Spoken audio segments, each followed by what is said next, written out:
Dum de dum dum dum, waiting to go live. Dum dum dum dum dum dum, waiting to go live. I'm glad they made that quick select thing. Alright, we are live. If there's anybody in chat, I'd like to do an audio check. Because on the audio mixer, it says Gunner is in the red. Hang on. In other words, he's apparently at ear rape volume. But I also remember people saying he was too quiet last time and I did nothing to the settings.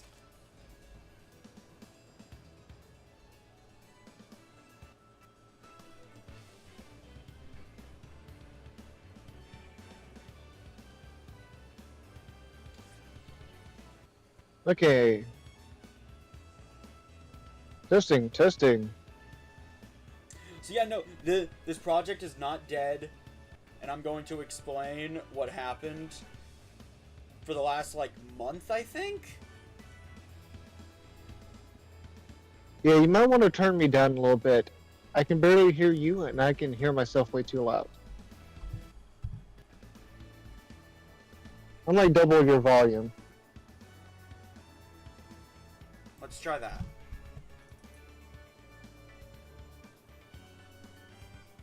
Testing, 1, 2, 1, 2, 1, 2, 1, 2, 1, 2, test you.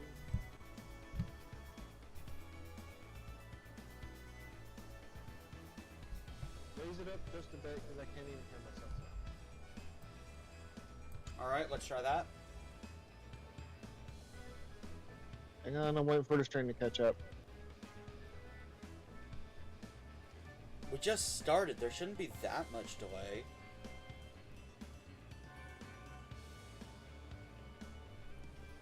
Hang on, let me turn the volume up on my TV.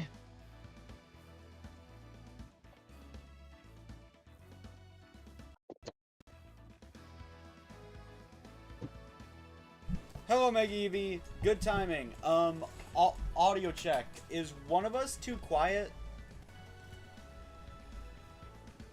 Gunner? Hang on. Testing, testing, 1, 2, 1, 2, fuck you, go. Yeah, no. We need to get this hashed out. And the best opinion is someone... Yeah, no. And the best opinion is someone who's actually going to be watching and is not in the... Okay, we fixed it. Alright. Allow me to explain and recap everything that happened in the last month that prevented us from doing this project. First week. It was right after a power outage, or rather a power surge.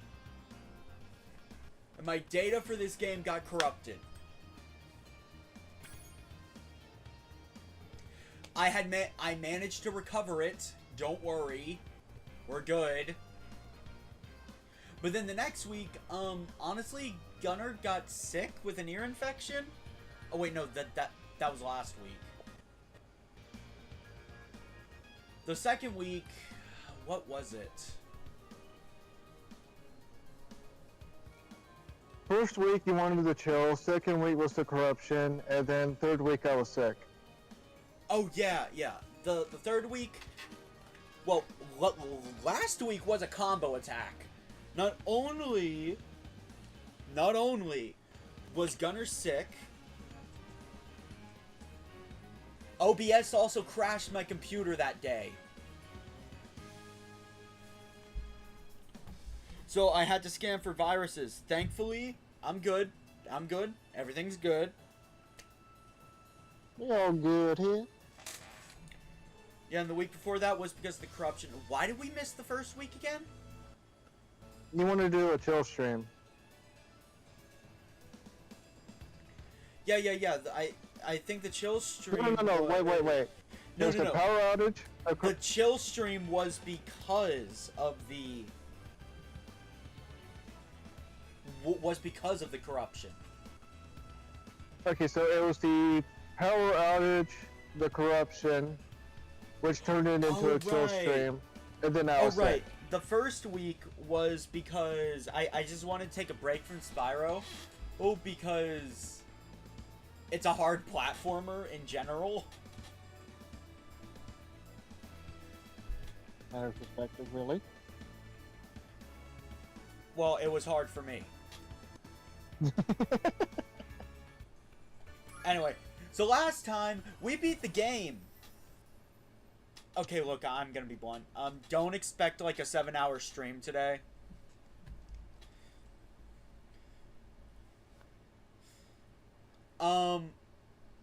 Being perfectly honest here, everything we're gonna do today is the stuff that should have been done in the last Spyro stream, but didn't get done because power outage. The power outage that then proceeded to temporarily corrupt my hard drive.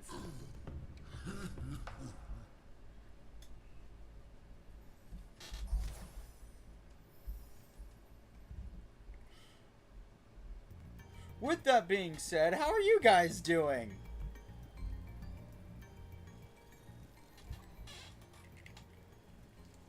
Yeah, no, I'm Skena. I'm Skena.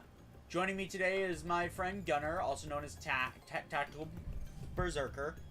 His link is known as Lux. Yeah, also known as Lux. The link to his channel is in the description. This is just the first of many projects me and Gunner will probably be doing together. Some of them on his channel, some of them on mine.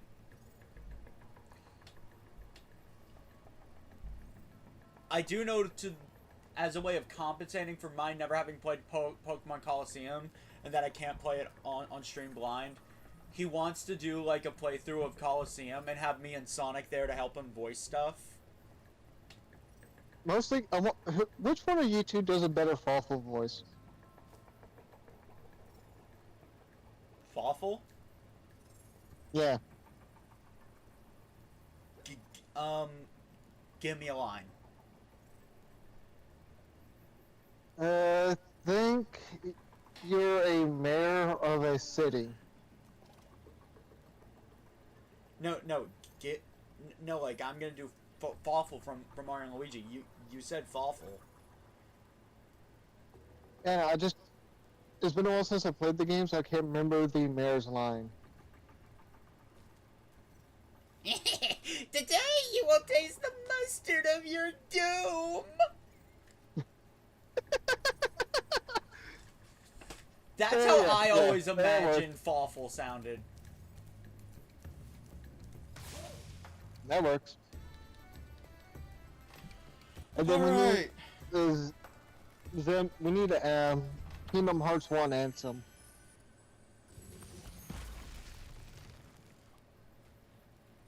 Thank you for releasing me. There is still Hold so up. much Satan.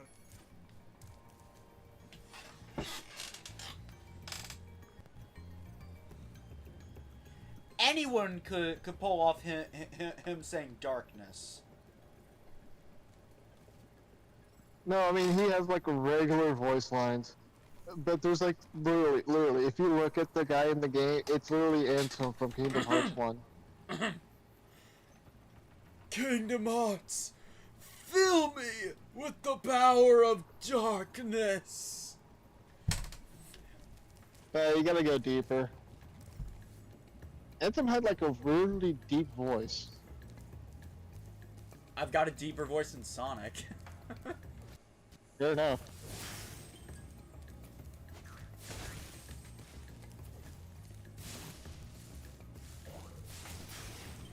Kingdom Hearts, fill me with the power of darkness.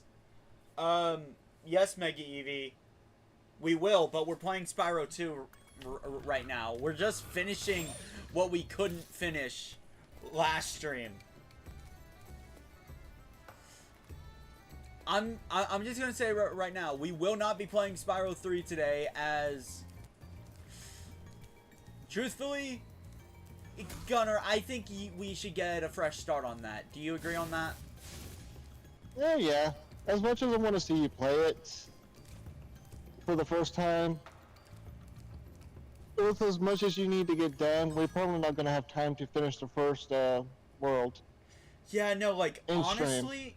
honestly, if I'm being real, what if we do it? What's likely going to happen is we start, then we stop playing like 10 minutes later or something. Yeah. Because Spyro 3 has larger hub worlds. There's Oh wait, more to hold do. on, hold on. I just realized I need to get my dog. I'll be right back.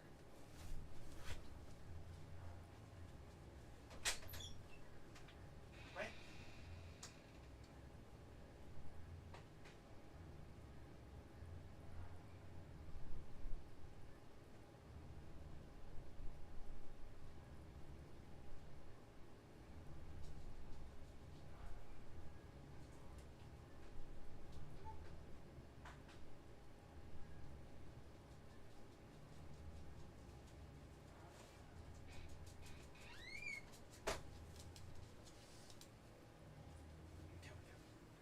Sorry about that.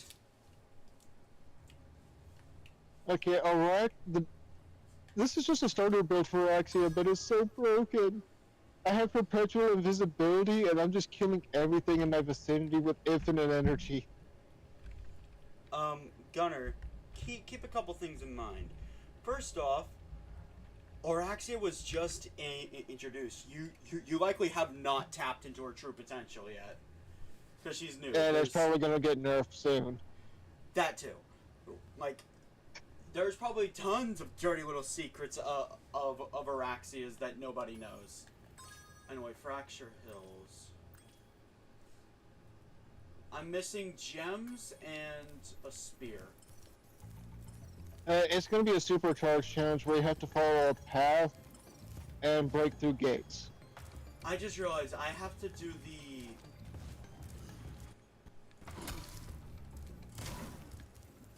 You don't have to do that challenge again, you just have to kill enough to activate the supercharge. However, there is a branching path that has one of those special chests that you can only break with the supercharge.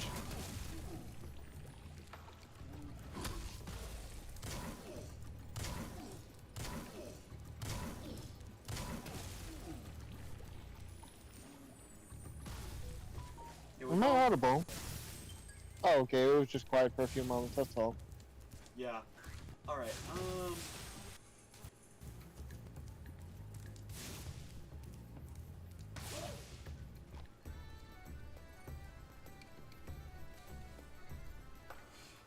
in hindsight, maybe I should not have agreed to play the entire trilogy on stream with Gunner in one go. Because burnout is very much a thing that exists. Oh yeah. What's likely to Honestly, happen is I might want to take a break from Spyro after this stream, just so I don't feel the burnout like mid Spyro 3. After you get done with your stream, I'll probably do a stream of my own sometime later for Spyro 2 to see how fast I can get through it in one sitting. Seems nice. I did that for Spyro 1 and managed my stream crashed in the middle of it, but I got it re-going and managed to do it in about 4 hours and 20 minutes, give or take.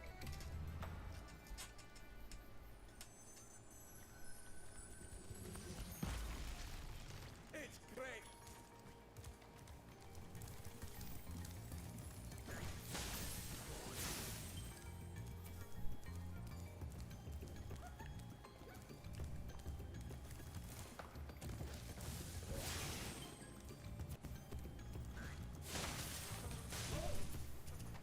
Okay, that's the exit.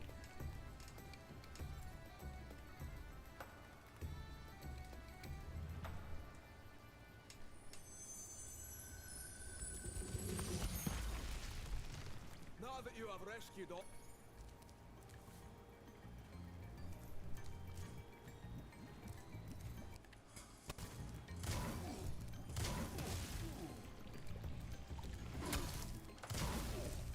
You know, I'm finally learning how to use this dodge roll effectively.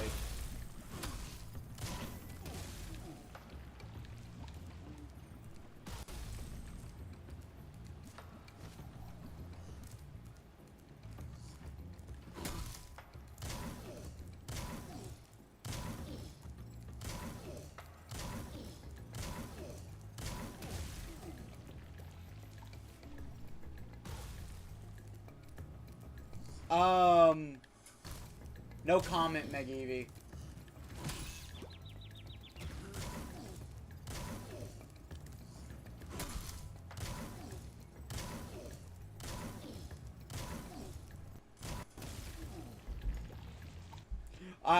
Honestly, I just remember seeing it and going.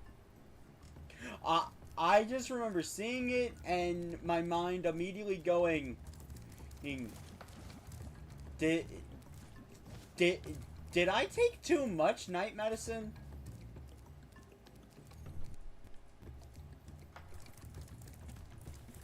Or am I that sleep deprived?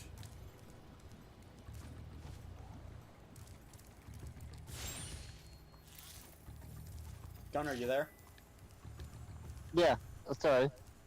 I have no context for what's going on. MegEvie said something in the server last night. Last night? Oh, a dragon! Wait, hold up. Why? Couldn't I just... Oh no, they thought of that.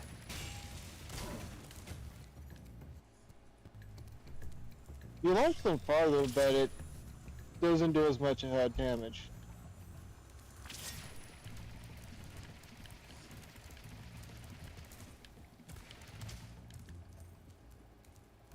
Hold up. Before I continue along this route, I feel like I should know the route.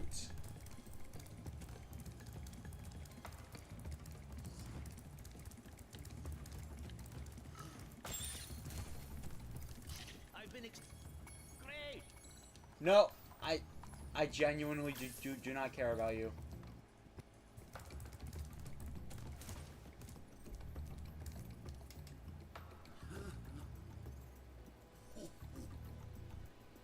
I don't even remember what you said, MegEvie. I'll be honest. Yeah, I find it hard to believe I missed all these gems. You basically asked me, Gunnar, can I 100% this? And I went, no. And you basically said, alright, screw it, and left.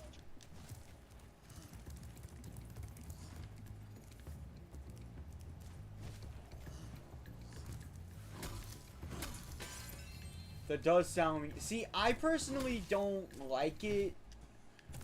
When a collectathon doesn't let you 100% a world first try because you don't have all the moves. I do like the idea of learning new moves though as the story progresses, but I don't know where I'm going with this. This is not every single world that does that.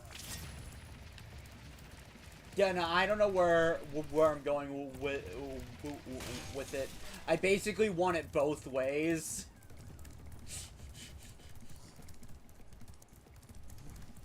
It's not. You hate backtrack. It's not a genuine complaint. You just hate backtracking, and you do like getting new cool moves and stuff. But you hate the fact that you have to backtrack to get 100% because those moves are ahead of where you are. Basically? Yeah. Yeah, basically.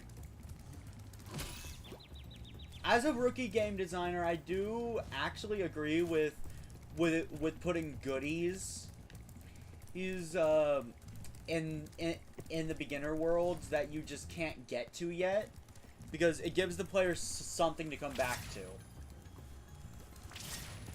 Personally, I would love to get some contemplation of, how do I get this? And then the realization, oh, that's how I do that later on. Dang it. Yeah, it's gonna be a tricky one. Also, keep in mind there is a chest somewhere in this world that requires the supercharge to break open. Actually,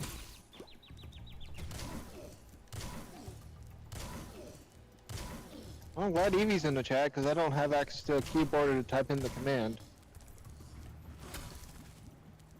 oh yeah, speaking of the command, Meg Evie, it's been a while. Do you still remember the command?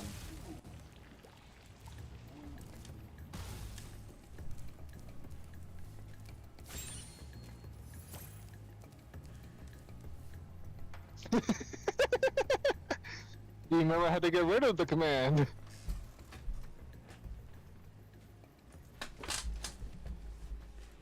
Mega Evie!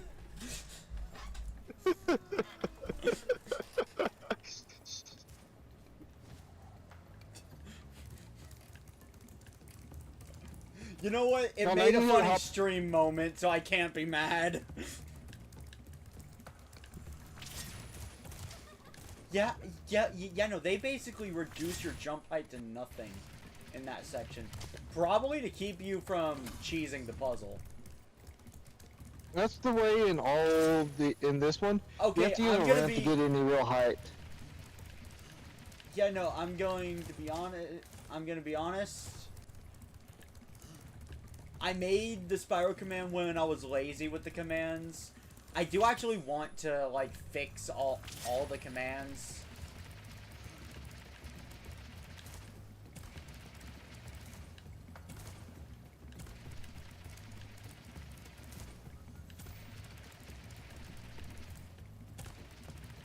Ooh. Wait. Did he? No, he didn't save it. Okay. Wait, no, I could have busted that down. What? Why didn't I? Yeah. Also, there.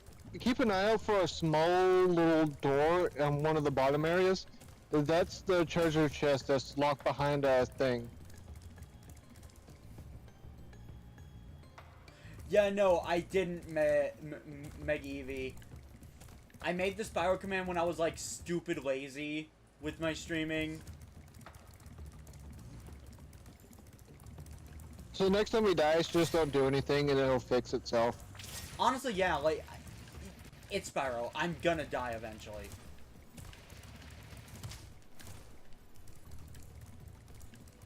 Like, I will You should have die. added a headbutt. Yeah, like, I'm gonna die eventually. To give Evie something to do, we probably should have had a face plant counter.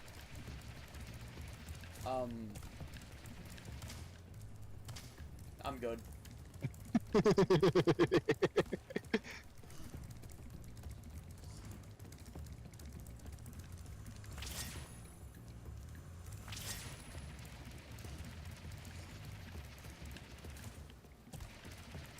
Well, at least these guys can't snipe you out of the supercharge.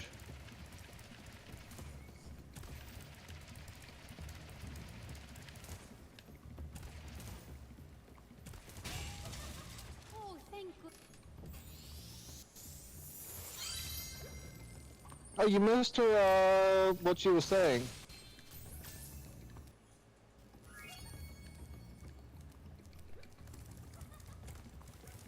Basically, she was going to tell you that she locked herself in there to get away from everybody else, and then you ruined it. Wait, really? Yeah. Okay, look, I'm gonna be honest, my brain kind of shut off. You can't talk to her after the fact. I heard of it, but So at the same time, aren't movie games usually bad? There's a few exceptions. A few. But, like, movie games are, in general, pretty bad. That's the chest you have to supercharge. Alright. I think you can already figure out the path. Yep. Actually, it will be faster to go this way.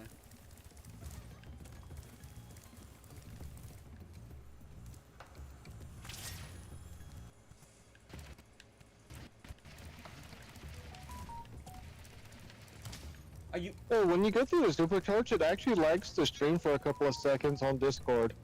Seriously? Yeah.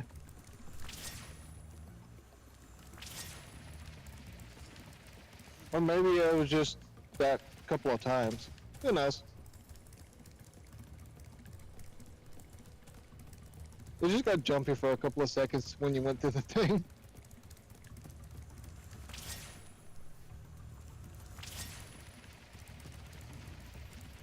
Evie, ever heard of Lemony Snicket's A Series of Unfortunate Events? They had an Xbox game.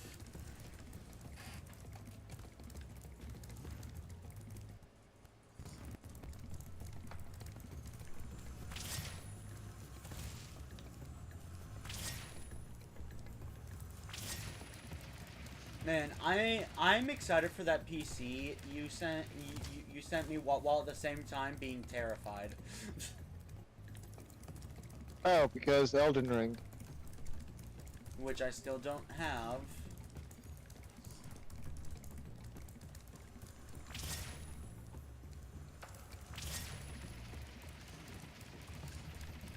Well, I know one version of it can be found on the original Xbox TV. It's an older game, but it's basically a puzzle game. You have to collect various pieces and solve your Dang way it. out of various problems from the movie. Yeah, no. Yeah, no. Terrified? Because I have to play a Souls-like game. No worry, I'm planning on creating a secondary PSN so I can hop in with you. Excited because I might be able to get out of streaming in solely 30 FPS.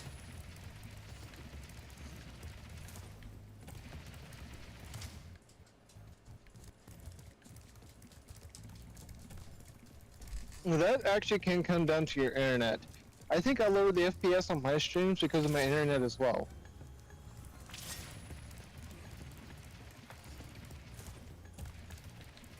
You know, I can't even record in higher than 30.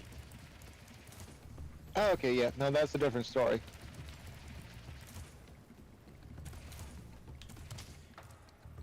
Ooh, almost. Oh, that is frustrating. It is. Now you know my pain.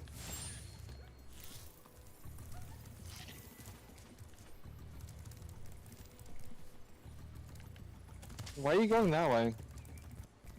Yeah, no, and as Maggie Evie suggested, I will, in fact, make a death compilation.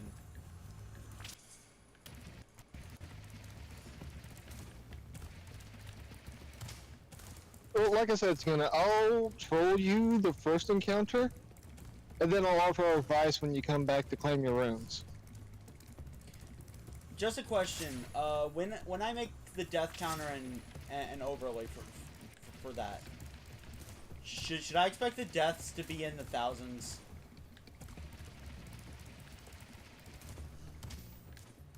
Usually, maybe 500 or so. But that's like by the time you're in endgame. Yeah, no, because I need to know how much space to devote on the overlay to the death counter. Make space for 4 digits, but you're probably not going to reach 4 digits.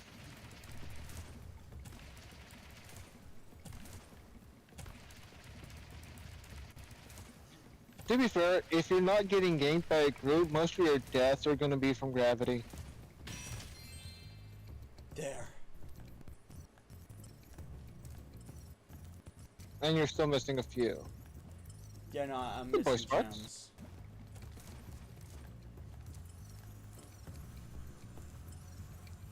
It's probably in the Cave Hunter's End. I better not have to... No. Got him. Alright. And now we go for the hippo word. The Indian hippo word.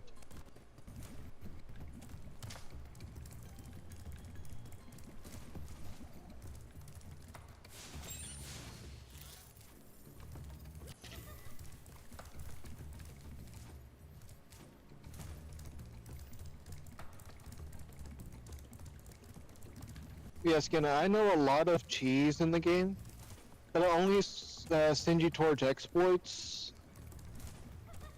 if you're okay with the exploits. Like, I'll explain to you how it works or what it does. My rules on it are Before I get- are if the intended method of accomplishing a task is unreasonably difficult. It's more like an easy 7,000 as soon as you start the game. 7,000 runes. An easy what? Runes are basically the currency. You use currency to level up.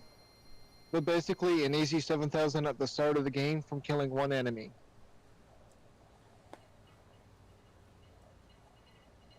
That can't fight back. Not yet, Fawful. I still don't have an ETA on when that playthrough is happening. Well, I just got my paycheck today, so I'll probably get over to the FedEx one of the days I'm going over to work and drop off the keyboard, laptop, and everything else for FedEx to ship off to you. Alright.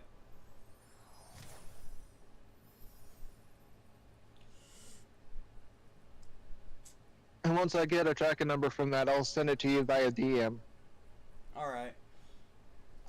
The only real thing is that expected delay on the Elden Ring, because I do need to get it. Oh, I know. Remember who you're talking to. I'm patient. And no, I need to switch my accent. Either that or you pay for the digital version of Elden Ring. I'm pretty sure you found a $12 one somewhere. What? I believe you told me you found one for like $12 somewhere. Not $12, like 40. Hold up. Oh. I thought you said you found it for cheap.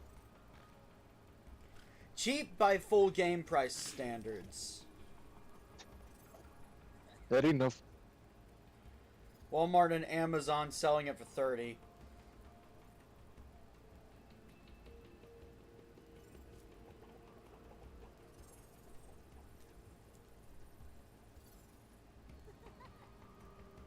They usually sell it for 40.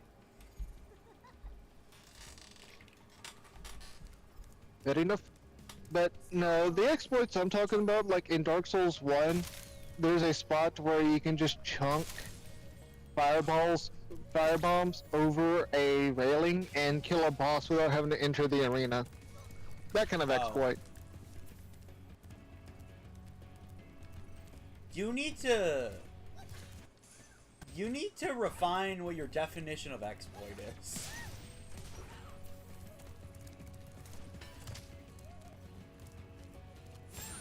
Okay, what would you call that?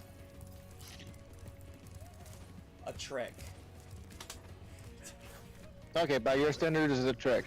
What would you call going through an area that you're not supposed to be in yet, but you can go, like an over-leveled area? Finding one spot that you cannot be targeted in and killing a giant monster that is completely neutral and gives you a shit ton of rewards. Now that is a exploit. A exploit is abusing the game's mechanics to do something clearly not intended.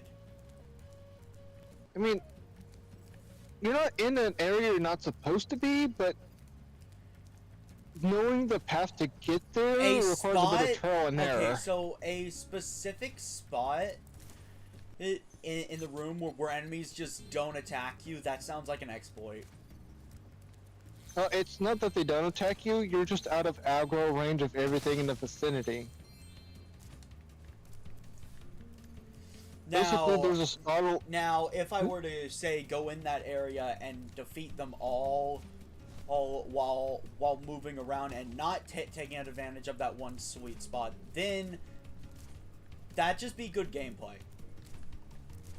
Yeah, so the way that one exploit works is basically you go to the monster's tail. That monster basically is passive unless you attack it. And even if it does become aggravated, it doesn't attack you itself. It just makes all the other enemies in the area aggro to you. But if they're not within range of you, they can't, actually detect that you're there and don't aggro to you. Okay. A trick is doing something fancy intended by the game devs. For example, a speedrun trick that is not categorized as a glitch. Now, this isn't a glitch. It's just being in a spot where the a exploit is abusing a game's mechanics, specifically a flawed mechanic. Like, I guess it would be a flaw. My community likes Xenoblade, so let me put this into perspective. A exploit would be abusing Ryan's shield bash, which in Xenoblade 1 they forgot to make the timer accurate to what the level says it is. Regardless of what the level of the art is at, Ryan's shield bash always has, like, I believe, a 7.5 second cooldown.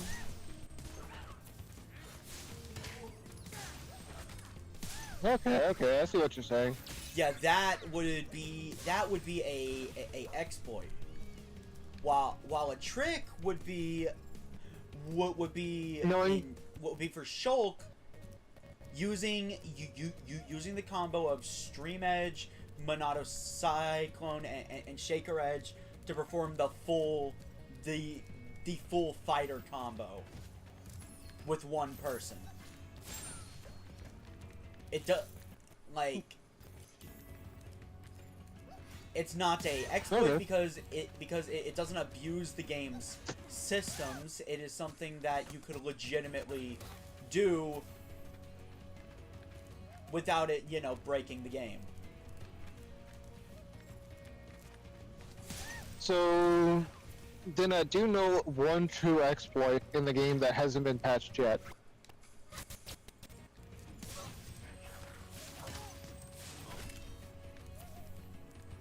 Basically, there's a boss, you can stand on a ledge above his arena. It's a field boss, so it spawns, like, out in the world. And if you shoot him with an arrow, he charges at you, and if you do it enough times, he jumps over the bridge railing into his death. Wait, what? Is there like is there like an animation for it, or he just kind of walks off? Basically, he has a jumping slash attack, and if you're on the tree branch hanging off the bridge, he will jump to his death on occasion. Oh yeah, that's definitely an exploit.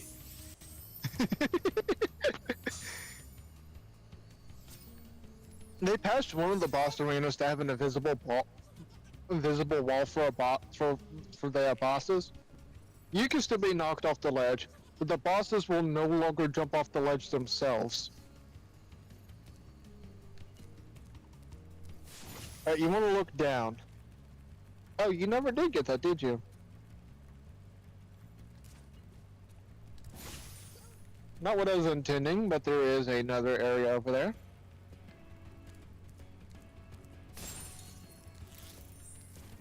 Remind me, how do I head back again? Okay, there it is. Ask him, thou shalt receive.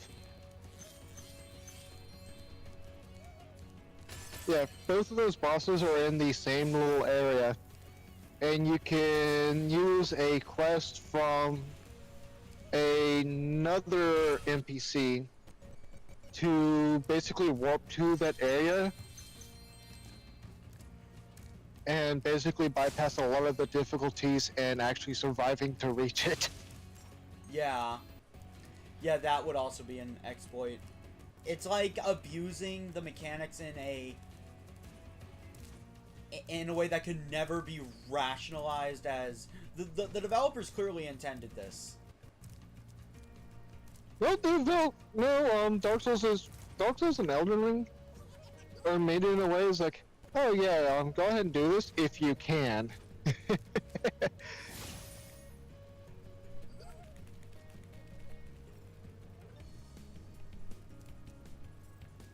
The only stuff that they don't really like is when you trick a boss into jumping off a ledge.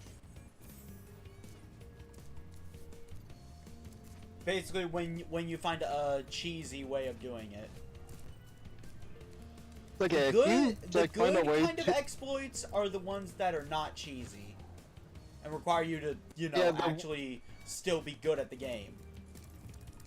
yeah, so the intended exploits are like using that quest warp. No, 'Cause you can leave anytime. There's no I'm just gonna way say to- this now. No exploit is quote unquote intended.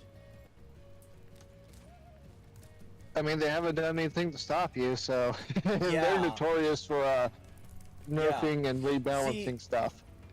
A lot of developers won't actually fix an exploit if it makes the game more fun. Like, Well, for example, there are tons of unintended tricks in Xenoblade 2 that the developers never patched out because it made the game more fun. There is the twin gargoyles fight, which is annoying. One of them, And just as an example, stutter stepping. Basically, you know how in Xenoblade your arts are recharged with your auto attacks. Mhm. Well, you can speed the charge up by stutter stepping. You wait for the first auto attack, you nudge the control stick, then you auto attack again. Because usually the first attack animation is faster than the other two.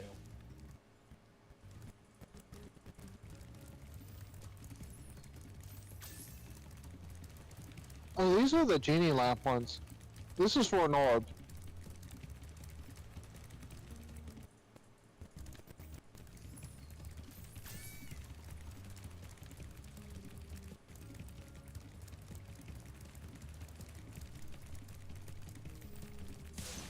Got him.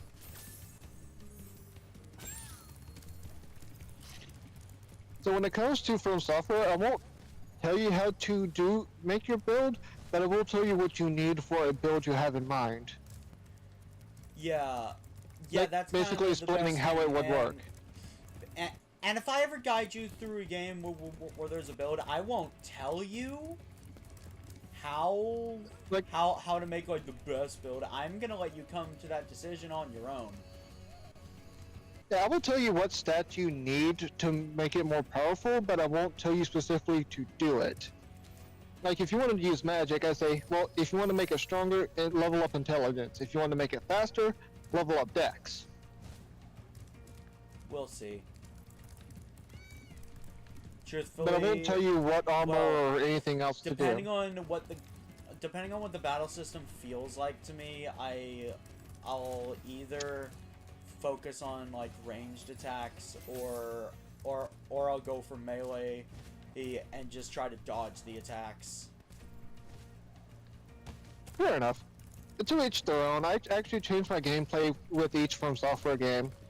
In the first one, I typically play a tank. In the second one, I use medium armor and heavy hammer and just medium roll through attacks while Where's that last counter-attacking. thief? Last thief was in that second area, right there. Down Where? below you. Wait, is there 2 thieves or 3? 3. Okay, there's one in the area, one in the pit.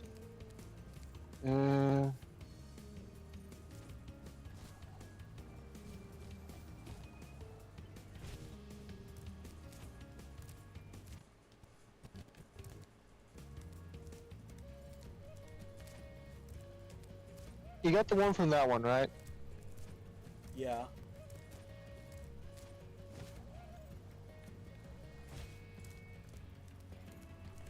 Wait, what's that to? There it is.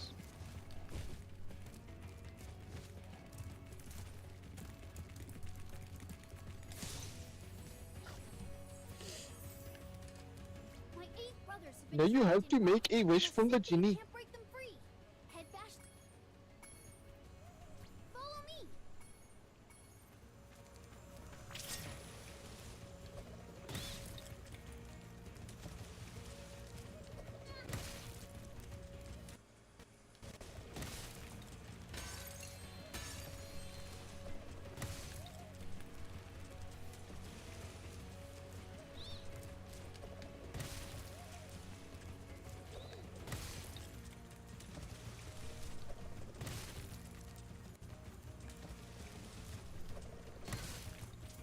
Thanks for. Give me that orb.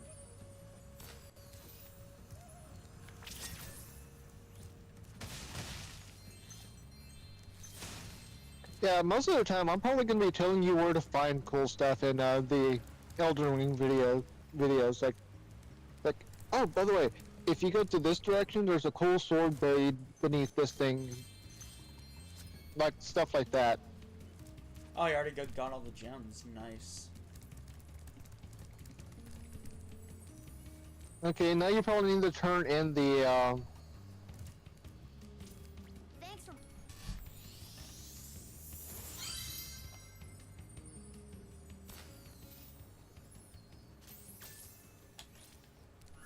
yeah, I won't Orbs tell you like collected? boss weaknesses until after your first encounter with the boss. Well, yeah, that's what I'd do. No hints until, you know, you win. Yeah, and then we have the last world. The world I never explored.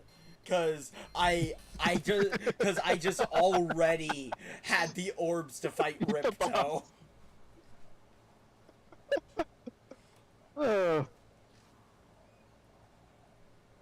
Yeah, remember how I said I troll you for the first encounter and then give you advice? This is an example. I did this to a friend of mine in Dark Souls 2.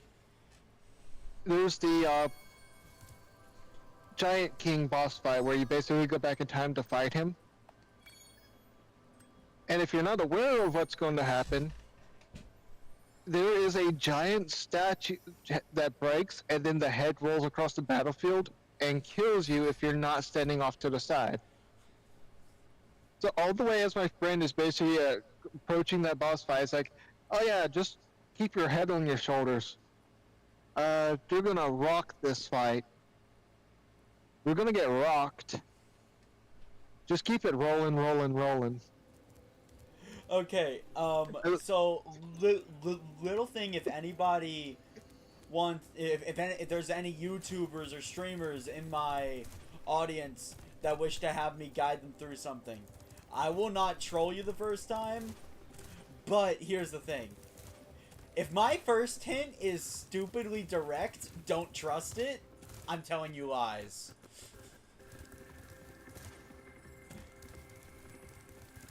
If I'm cracking jokes, How I if you're do going it to an air, is how I do it is I'd say a blatant lie as a very obvious hint, but my true hints are more vague.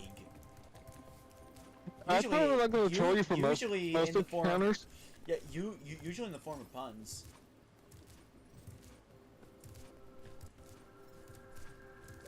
Yeah, I'm probably going to do puns too. But Well, I'm that's the only thing I was missing for the hub world. But what's probably going to happen is like the encounters like the one with the giant statue in Dark Souls 2 are going to be pretty rare. No. But there are going to be moments like the opening part of the game where I'm going to crack jokes and just let you walk into it. Well, yeah, you're there simply put to help me. I'm going into Dark Soul. Well, I'm going into Elden Ring knowing it's hard and knowing I'm gonna die. I'm pretty much going to be there for comic relief and as an emergency summon if you need help. Yeah. Also as a guide to know where stuff is. And I hope to explain mechanics I just don't understand. Oh yeah. No. I'm a walking encyclopedia. If I've discovered something in Elden Ring, I have it memorized. Basically what Cam was in my Final Fantasy X playthrough. Now, I will have to look up weaknesses and stuff for some fights, but once you discover the pattern with it, it should be easy to figure out what stuff is weak to. Yeah, no, my advice to you, since this will probably be your first time actually doing this on my streams, have, like, a guide or a spreadsheet up to, like, or just notes to remind you of things that you need to tell me. Oh yeah. It also depends on which ending you want to go for. Or do you just want to be blind and run through it and not go for any specific ending? If I like Elden Ring by the end of it, I will get the other endings. Fair enough.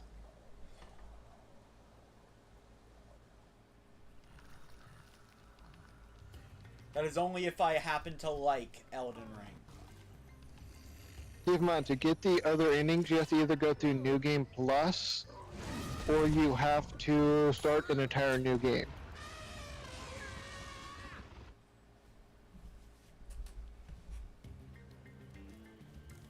Things just aren't the same. So I hope you really like Elden Ring, because even I haven't seen all the endings. Evil forces behind.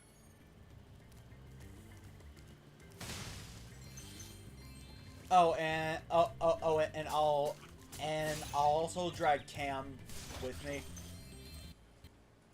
kicking and screaming if I have to. Like I said, Wednesday or Saturdays, I have all the free time in the world. And this is going to be on October 31st, in which case I will be at my mother's wedding. Wait. October? Yeah, my mom's having her wedding on Halloween. Yeah, like, I was confused about that. So someone's holding a wedding on Halloween? My mother's a goth Wiccan.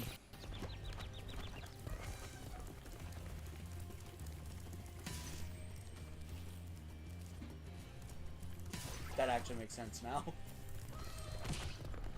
Okay. Can I kill those guys, or are they out of reach right now? Fire. What? You're just not timing the flame right. Okay, I didn't... Look, it's been like a month. Fair enough. Did he just teleport?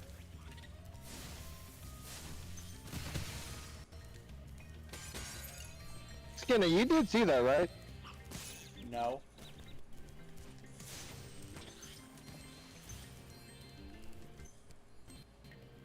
The elephant no, teleported to the side.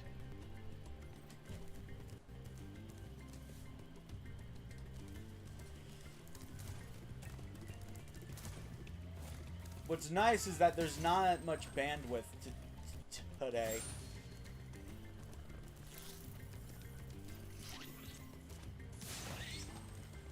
In other words, this is one of the good days to stream for me.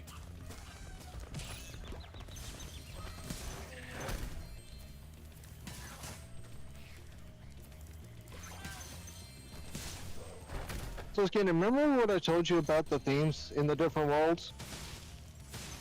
Yeah. So, the Somerset Isles, not Somerset, Autumn Plains? The second world. Basically, each world had its own variation. Like the two worlds that were at war, you had the lava plains and the ice plains. And this and that, basically. Yeah. Well, this world, the outside of the castle gates is all magic. the inside of the castle gates is all machinery and science. That actually is pretty clever. Outside the gates, Ripto hasn't really taken over yet. But inside Oh no, the gates, Ripto is magic. This is actually from the professor's meddling. Because the professor is the scientist. Which, he's actually here in this world.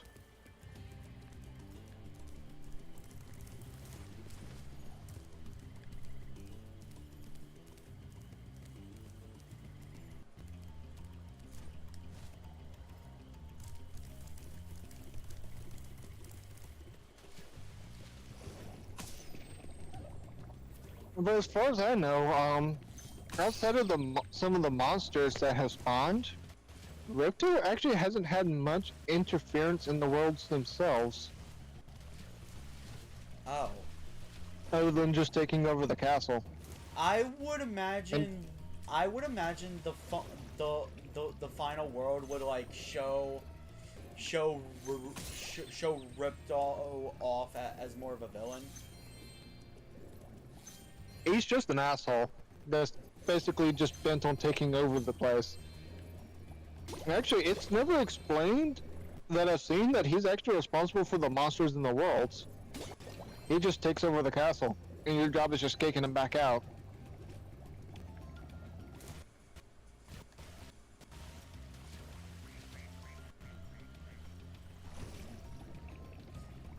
No. I kind of just thought the last world of this game would have been like the first, where the last world you were basically in the Nork stronghold. Yeah, I see where you're coming from. And this would No, essentially be Ripto's stronghold. I can see where you're coming from, but Nasty actually had a stronghold to begin with. They accidentally brought Ripto in from another dimension. I wonder if So he I'll- has it- no- I wonder if we'll ever get to see Ripto's home dimension. I think it was a prison dimension to begin with. It's in one of the Game Boy Advance games that has something to do with it.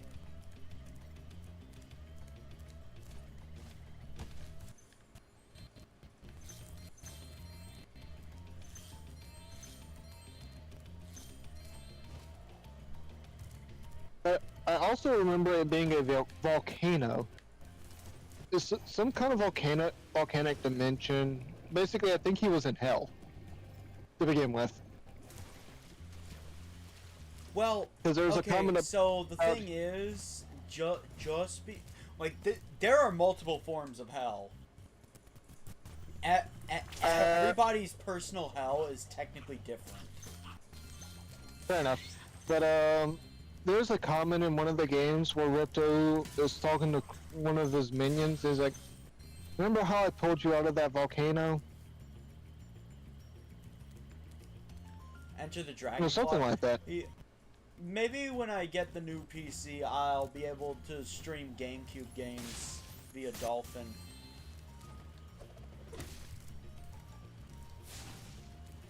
Now, those are part of the professor's puzzles, by the way. Alright.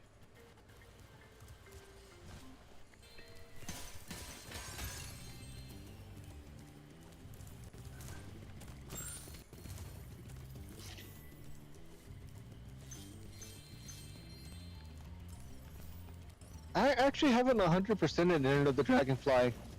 The game was just so freaking glitchy. Is it like Sonic 06 bad, or... More like I kept finding amusement in finding ways to break the game. Like headbutting the game actually has some pretty neat physics in it. Like floating platforms will actually bounce when you land on it. And I figured out I could head bash the platform to make it jump higher into the air until I glitched out and started walking on the air.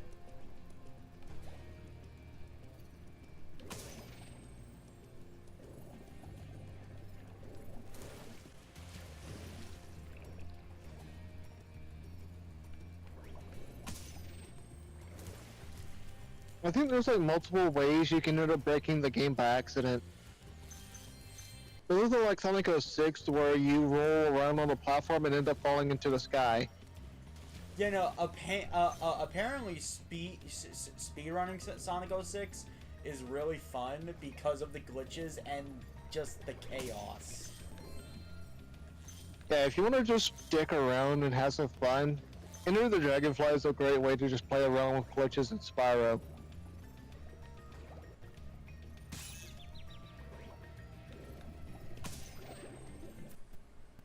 Yeah, Sonic 06, don't get me wrong, it's a very bad game. Well, I'm dead. Did you already die once before? Anyway, Sonic 06... Oh no, death counter's fixed. Yeah, the death counter's fixed now. Don't you do it, Evie. Don't you dare. Oh, you dare. Anyway, so... Basically, Sonic 06 is apparently really fun to speedrun because of how chaotic it is. And don't misunderstand my statement. It is still a very bad game and a perfect example of what not to do when making a game. Followed by Sticker Star. Okay, I've never played either one of those two games. What's the deal with Sticker Star? I haven't heard anything about it. It's an RPG without experience, and the only tactic available. They took out the leveling system, right? Yeah, the only available tactic is shovel higher numbers than the enemy. You can't choose who you're targeting, and here's the best part. Bada. The puzzles are so cryptic, and the hint system just tells you the weather looks nice, like pretty much 90% of the time. Sounds like I would play it just to try to figure out the puzzles, but it pretty much sounds like combat is random bullshit go. Oh, did I forget to mention that running away is the most powerful action in the game? Why? When you run from battle in Paper Mario 64 and Thousand Year Door, you have to succeed at a very easy action command. But there are two downsides to running away in those games. A, you don't get star points, which means you don't level up, which means the next boss, it's very possible it's going to one-shot you.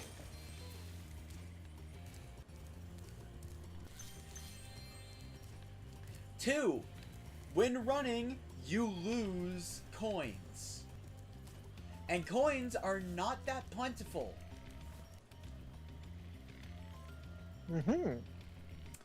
Without battling in Sticker Star, or on a casual playthrough, you will have around 13,000 coins by the end of the game. Why? You don't lose coins when you run from battle. There's no experience to lose. And by the way, did I forget to mention all of your attacks are consumable items? Yeah, no, that part I knew. I knew about the no experience thing. I just couldn't remember why it was so terrible a game. Yeah, no. The only reason to fight is to get stickers and coins. Coins are then only used to buy more stickers and operate the battle spinner. The what and the who? The battle spinner allows you to use more than one sticker per turn. Ah. So basically, you just do the organization in the album is just terrible. On my first playthrough of Sticker Star when I was a kid, I got your first thing sticker of the game, the scissors. You have to pick this up in order to progress the story.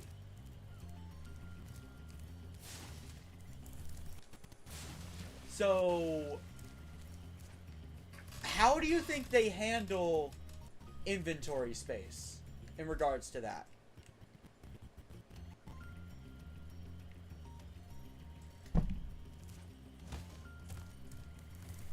Just First come, guess, first Gunnar. serve. No. Yes.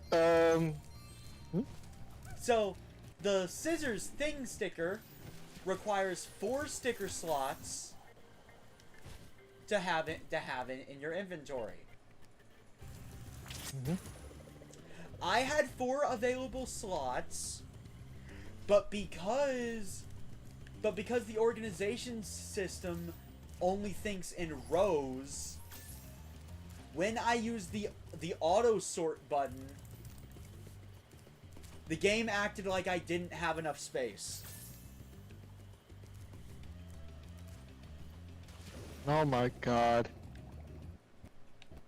Oh, by the way, it doesn't end there. So these things, which are massive objects from our world, because now everything is literally paper, they are required to solve puzzles. And there is a dedicated inventory menu for these things that can go up to, I believe, 65 pages, but the highest you can get it to with the amount of things in the game is like 30. So I need the fan to solve a puzzle, and it's in my inventory. You'd think I'd be able to use it, right? I'm guessing not.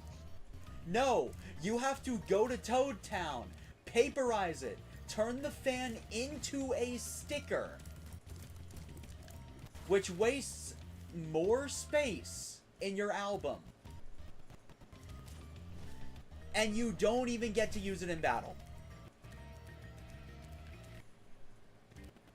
Wow. No, you want to flame that guy. Yeah. Yeah. Oh, see, and here's my critique on it.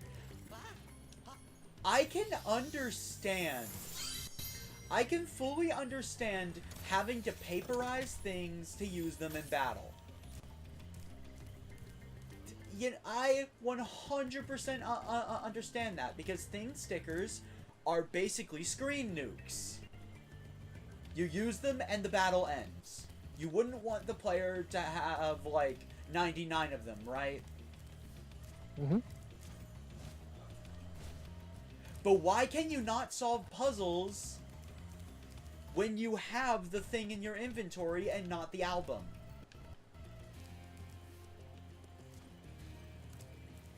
Because bullshit go. Yeah.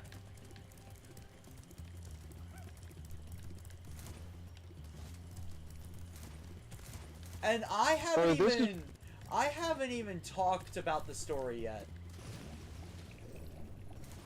Where's bullshit go? The story is literally Bowser stole the thing, go get it back. And that's like every game, isn't it? Paper Mario: The Thousand-Year Door. It starts off as a treasure hunt. Then halfway through the game, you learn the treasure is in reality a 1,000-year-old demon that will destroy the world if left unchecked. So, your new objective is to find the crystal stars to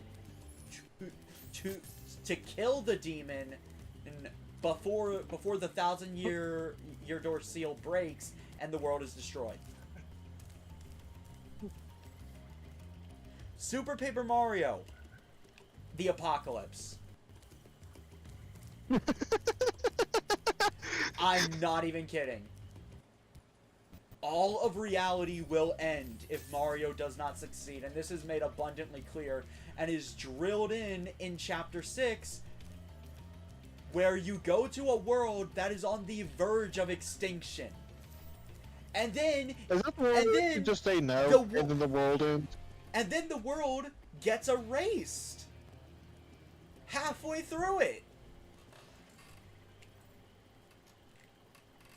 Then they make you walk through 5 to 10 minutes of nothing to really sell what exactly is at stake here. You can just see small you just see small fragments of the world that you were just running through. Is that the one where you could just say no to the guy requesting your help and the world ends? That's the prologue. that is at the end of the 5-minute intro. You can do that before you even take control of Mario. Oh, I love that. And then there's Paper Mario 64. Which, you know what? There's one thing Sticker Star lovers and I agree on. The original Paper Mario had a pretty simple story. It was Bowser stole the princess, go save her. Yeah, that's like the generic, constantly reused story. But here's the thing. What makes 64 unique and where Sticker Star falls flat. Each chapter was its own self-contained plot. Now, the main story still takes precedence, but the world feels lived in because it's not just toads everywhere.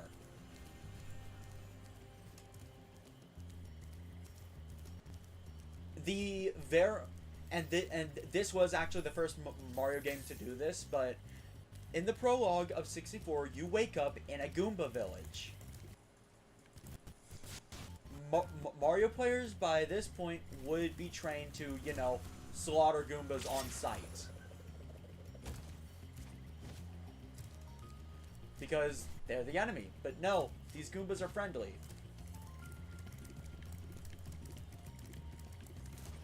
They make it believable that not every single Goomba, Koopa, Bob-omb is entirely okay with everything Bowser does.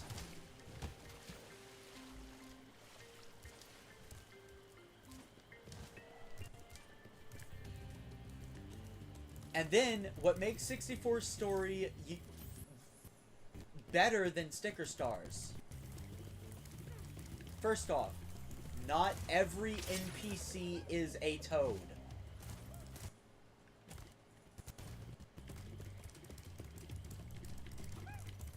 Oh wow!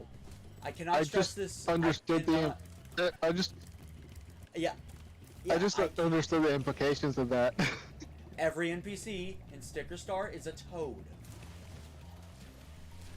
Totally radical, dude. Oh, and by the way, these aren't the very unique toads that you'd find in 64 and Thousand Year Door. No. Basic red, blue, yellow, pink, and Oh, the fifth color why? toads. Well, apparently, at this time, there was a ton of restrictions on how game developers could use Mario characters. You could not modify or change existing Mario characters in a way that made sense in the world. This is why, in Origami King, the closest we got to original characters were freaking office supplies.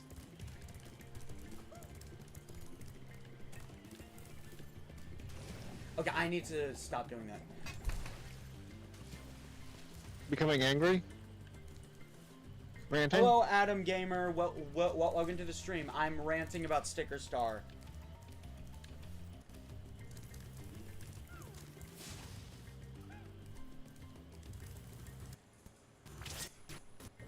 But Gunner, I didn't even mention all the problems with the game. I have a perfect example here.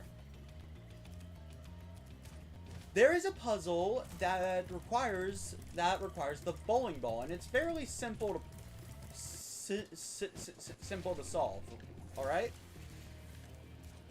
You have a bowling lane, and you have pins.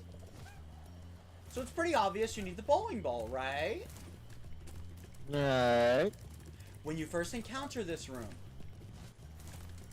there is nothing to tell you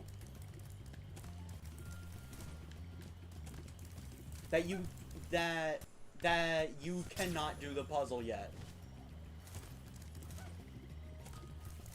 Because by the time you arrive here, it is not possible for you to have found the bowling ball. It's in a later part of World 3, which is where you find in the puzzle.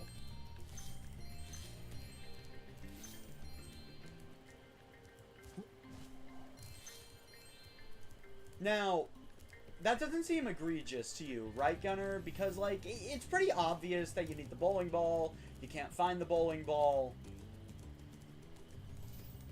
That You'll seems pretty probably be obvious, lost right? there for a little bit until you figure out that it's like, oh, it must not be here. Where do I go to find it? Remember this game was made with 7 to 12-year-olds in mind. Fair enough. And your help system tells you, and I quote, the weather, and I quote, that poisonous water looks dangerous. You should probably stay out of it.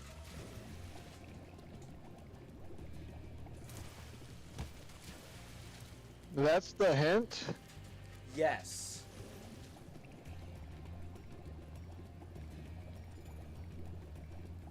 Holy bullshit, God, that's ridiculous.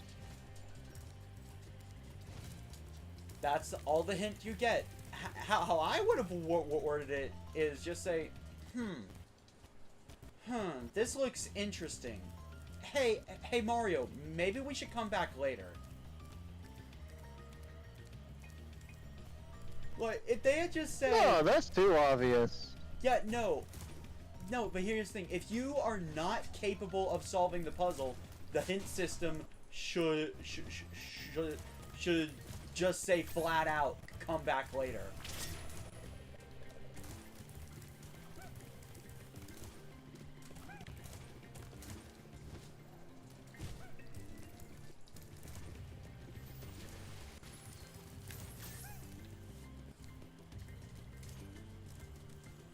Alright, now how to go about this?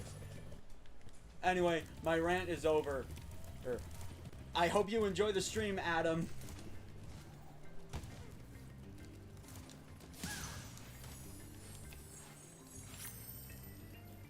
Alright, one spark plug left.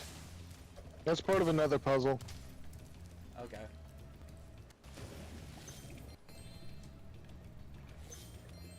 Oh wait, I have another reason you won't like this game. So, I've mentioned how the thing stickers are essential to solve puzzles, right? Mm-hmm. Did you know that the bosses are puzzles? In combat or outside of combat? Combat. Ah. They are puzzles. Now, one thing, and this is the only good thing about bosses, they let you run. They let you run away, which does work with what they were going for. They wanted the bosses to be a puzzle. So if you didn't have what you need, you could run and come back later. When you do have what you need. Small problem with that. it's not obvious what you need.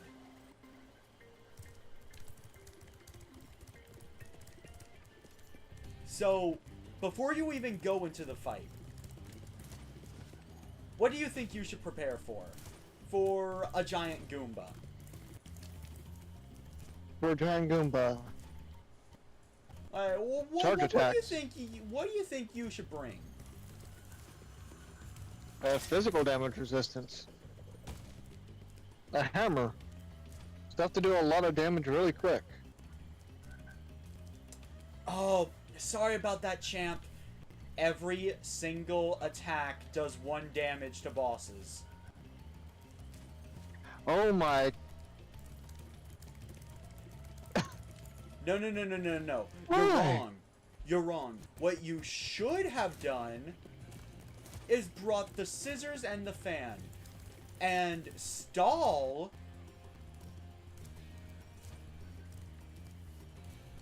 and just stall until you're allowed to use them.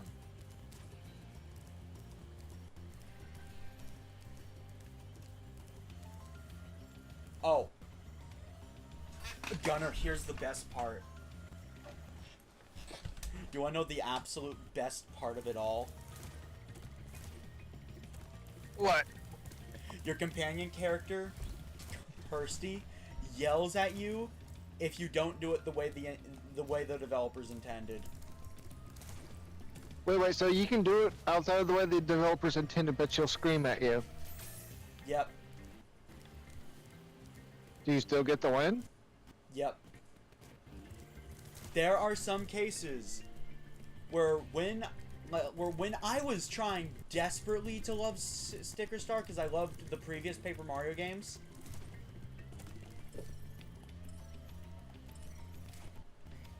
and I was I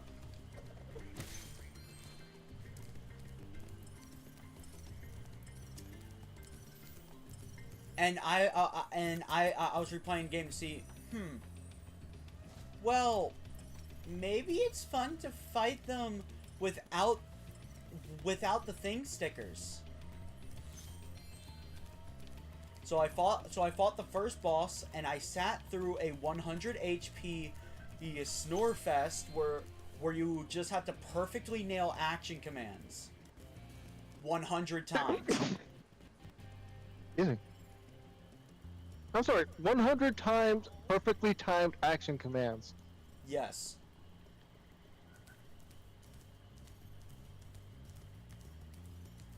That's just the first boss. The second boss has like 300 health.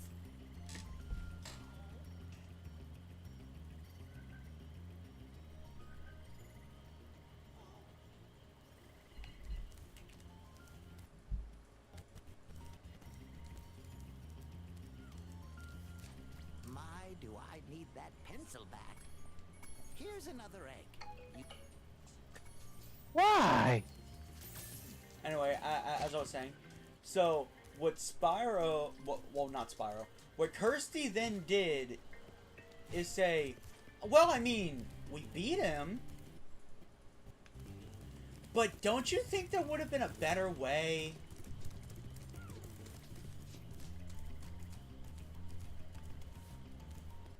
That's all she does? She just nags you a little bit? Yeah, she nags you. The game berates you for not doing it the way they love. And by the way, it is entirely possible to defeat the boss in one turn without the use of thing stickers. But if you don't use, but if you don't defeat the boss in the way the developers intended, you still get yelled at.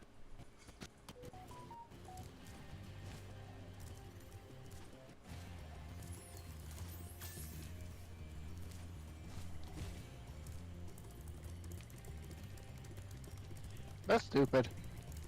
Oh. And the piece de resistance of bosses. Do you know how unsatisfying it is to fight them the intended way? How? I want you to imagine this: a boss that the entire world has been hyping up since the beginning of the chapter. You expect them to put up a fight, right? Mm-hmm. Well, if you do it the developer intended way, you're done in 3 turns.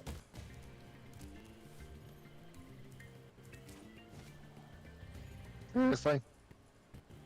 Yes, seriously.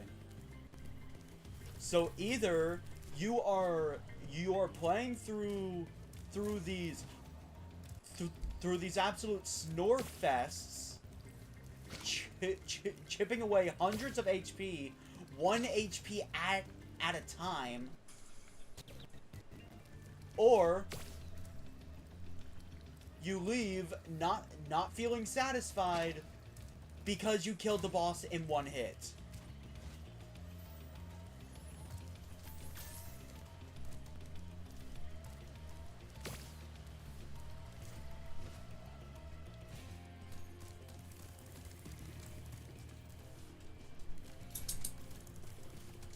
This is just stupid.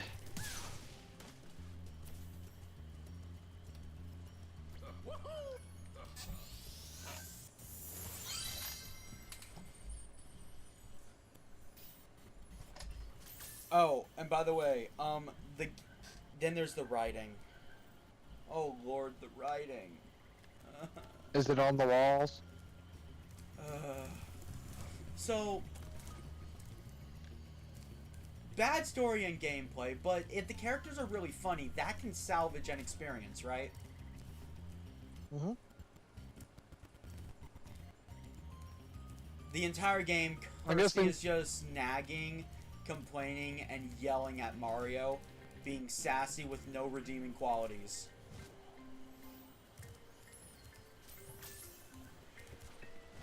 Just why? For the tutorial fight, Kirsty's reason for not fighting things herself. A lady doesn't fight.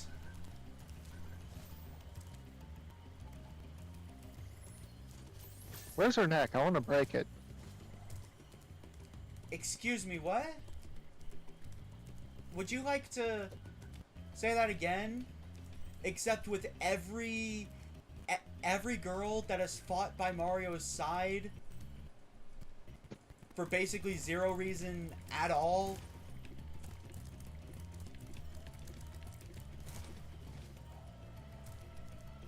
Fun fact, did you know the most broken party member in 64 is one of the girls? Nice. And the fan and everyone's fan favorite in Thousand Year Door is also a girl.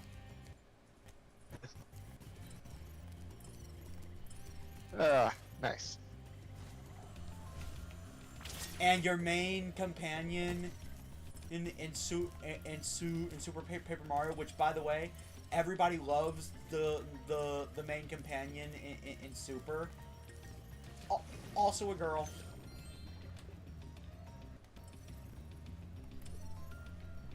Gotta love that.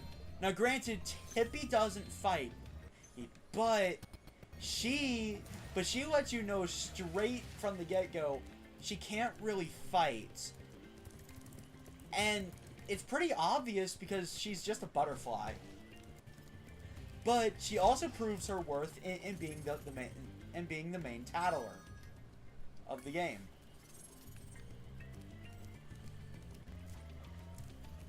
Where's that last gem? Oh, right. The professor. What am I supposed to do with that egg? Yeah, Meg EV, I did. Star was going to have party members. Oh. There's a nest somewhere. Alright. Basically, you're doing a hop swap. Take an item to a location, you swap it with another item that location. Oh, basically so, solving a lot of stuff. Oh, so this is a trading quest. Pretty much. Yeah, Gunner, Sticker Star was going to have party members, was going to have a good story.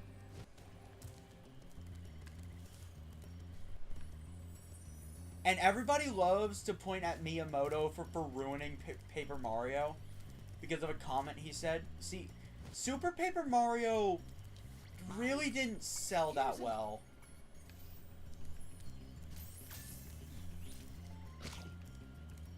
But do you know why it didn't sell that? It didn't sell well. Why? They focused too much on the story. Super Paper Mario basically played like New Super Mario Bros. Wii with RPG elements. Fair. Wait a minute. Alright. And I forget what exactly it was called, but they did surveys using a Nintendo like sweepstakes thing. This is where they got the information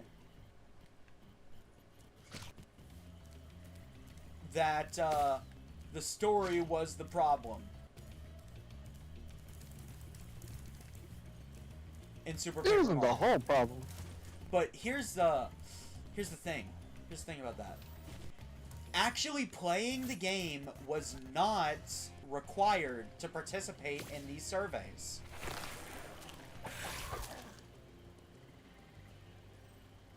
Oh my god. So a whole bunch of trolls got together to be able to ruin the next game. No, not just that. It wasn't intentional, but here's the thing about these surveys. The top option was 0. As in you didn't like it.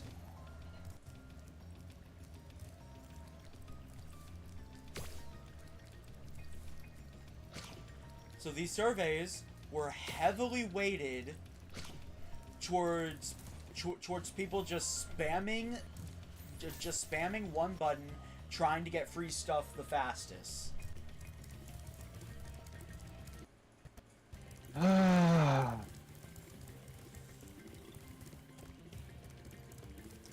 It was never a reliable way to get customer feedback, which is actually why Iwata came up with the Nintendo Direct, because it was a way to directly communicate with fans. The CEO of Nintendo would basically see what everybody wanted, what everybody was hoping for. And it was also a way for him to communicate with the fans. Hey, this is what we're working on. This is what you should be excited about. So it was a two-way street. Really nice. Then he died, and the current CEO just stopped appearing at the Nintendo Directs. Spit out what you currently have.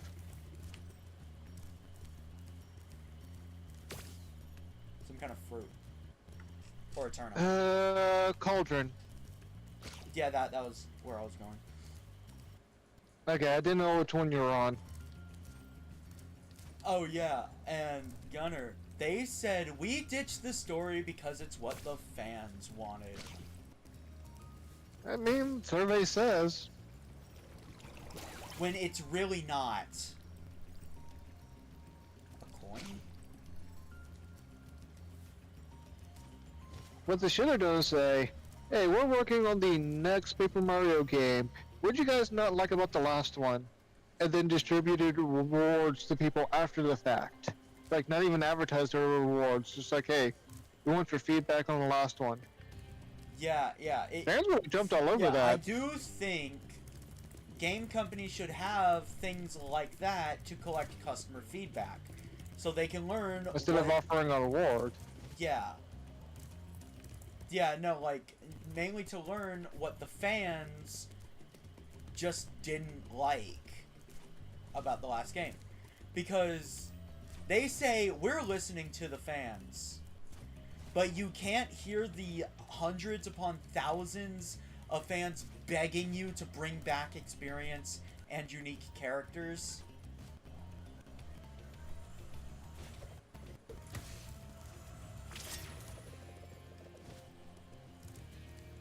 I miss the old days.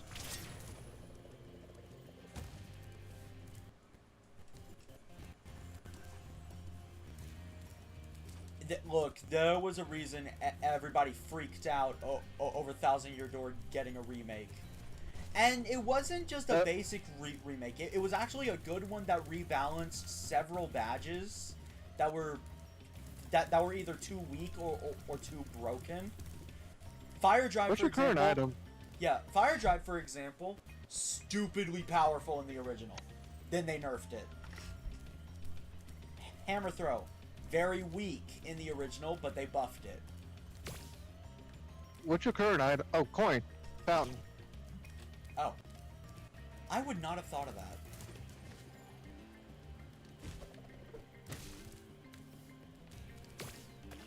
There should be... Yep. There's the pencil.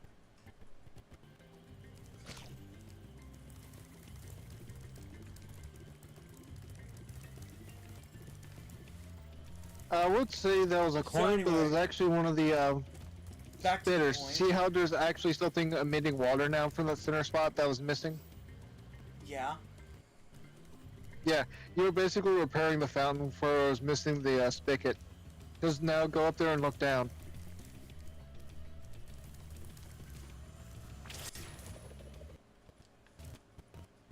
I meant look down at the fountain. I wasn't paying attention to it before. Oh yeah, the bottom chair has like several things lining the bottom. Yeah, okay. Anyway, as I was saying, Miyamoto told them, maybe focus less on story and more on gameplay. He said to focus more on gameplay. He did not say replace every character with a bland, faceless toad.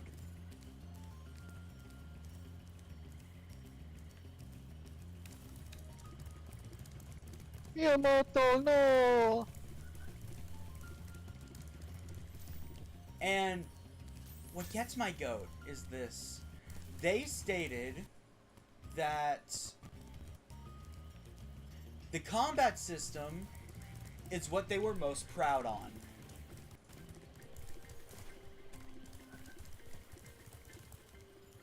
Small note, did you know that the battle system was one of the last things to be developed for the game?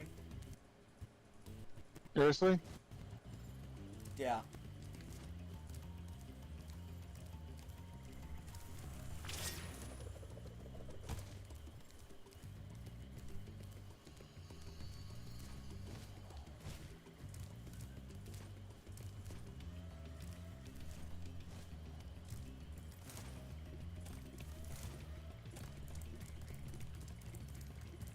And as for Color Splash,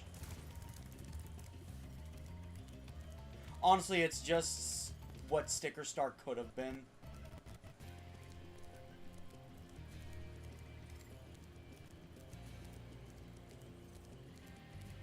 I don't have any hatred for it. When I played it, I had fun.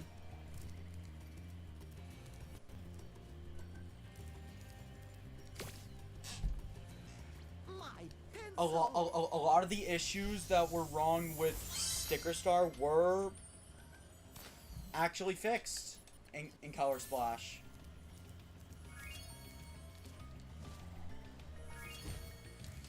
Battle system still kind of sucks, but the hint system is actually good and doesn't just say the weather looks nice 24/7.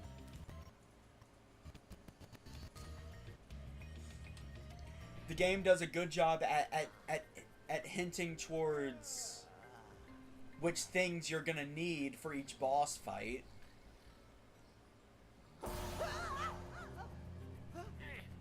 There is actually a leveling system in Color Splash, though still leaves much to be desired.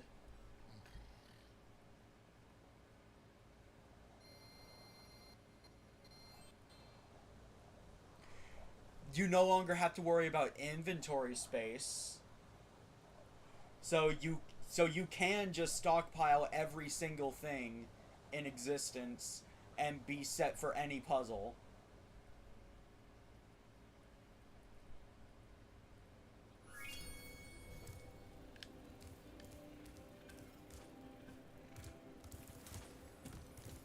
Well, I mean, there is a inventory space, but it's much more lenient.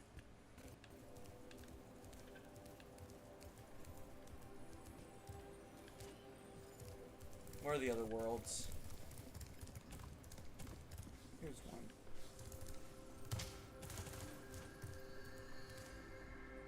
Is this the one I'm thinking it is? I think this is the one that has a stealth mission in it.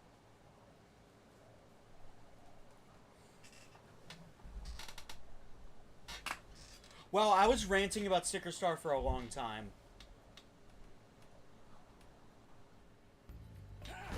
Sorry if I bored anyone with my complaining. I have a lot to say about that game. That is my own fault for asking. What? But yeah, this is the one with the stealth mission in it. Oh, I originally asked you what was wrong with Sticker Star. So it's my own fault for asking. Yeah. I didn't even mention every last problem with the game. I could go over specific puzzles that are honestly just bullshit incarnate.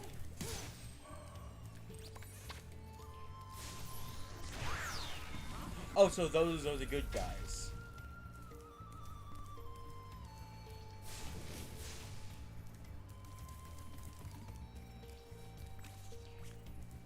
They don't talk.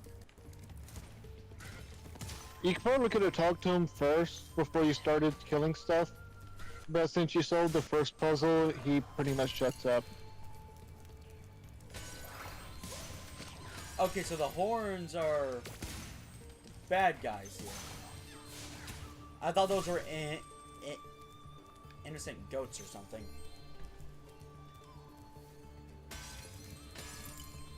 Honestly, I could rant about Sticker Star so long that I could fill like an hour-long video with just what's wrong with it.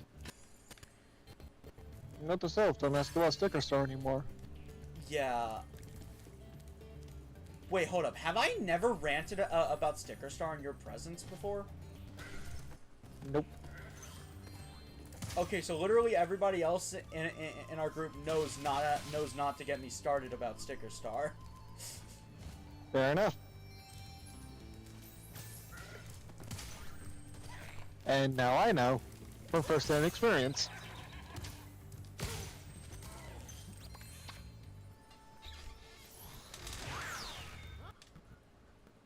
But yeah, no, I don't hate Color Splash. I think it could have been a lot better, though. It actually had a good story. It actually made only having toads as NPCs kind of work. Because they figured out how to alter some of their designs to make them technically legal within Nintendo.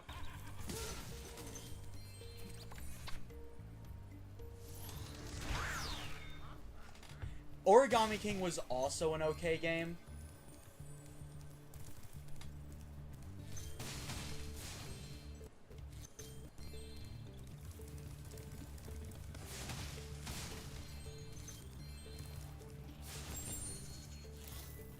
Okay, so those are critters. It was an okay game, but its battle system and how puzzle-based it is, I will say, kinda gets old.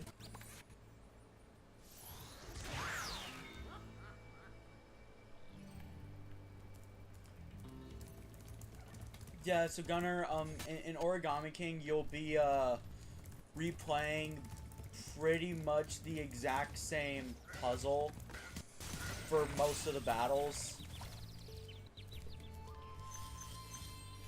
Well, that seems like a whole bunch of fun. Yeah, like, when you get a new puzzle, it's actually interesting, but there needed to be more variety. Spyro,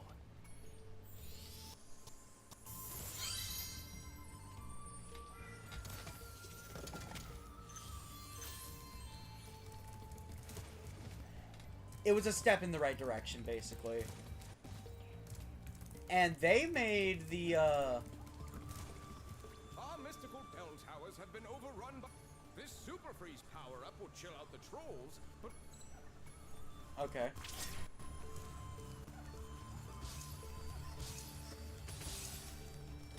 You just need to make stairs out of them. Alright, good to know. But no, the story was actually really touching.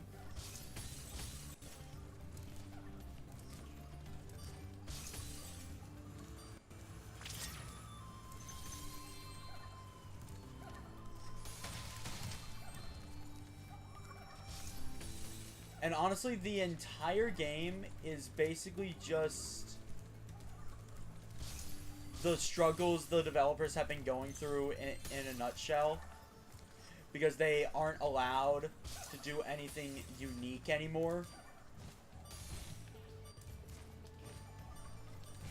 Yeah, but they shouldn't have took it out on the player.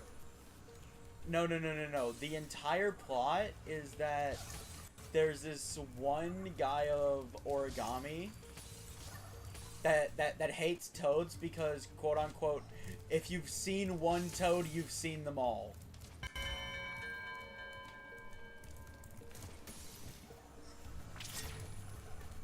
And they made all the toads look the same through the entire... It's like... It's actually kind of a messed up joke, but makes sense at the same time.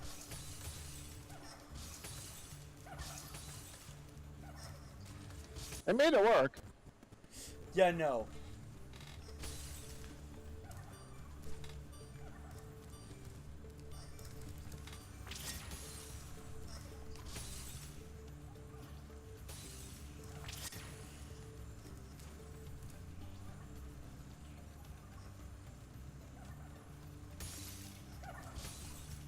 I mean, like, I had fun my first playthrough, but the game struggles on repeat playthroughs. I suppose you want an orb for doing that. Afraid not. There's still one...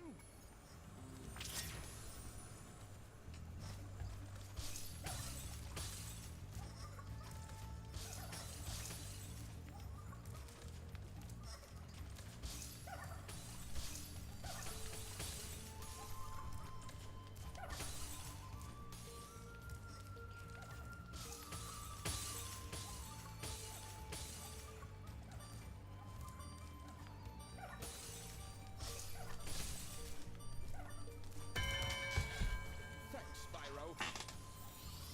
Okay, there we go.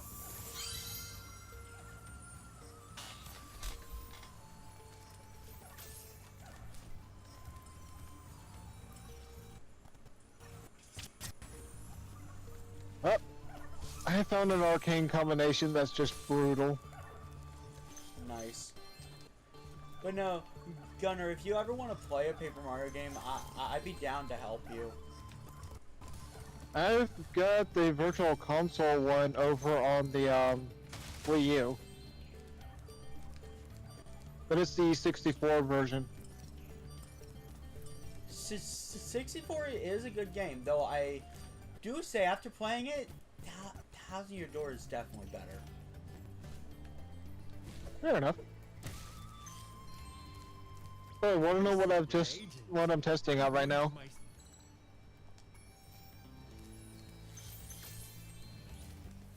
All You right. know Arcane Eruption? One of the mods you can buy from the new event?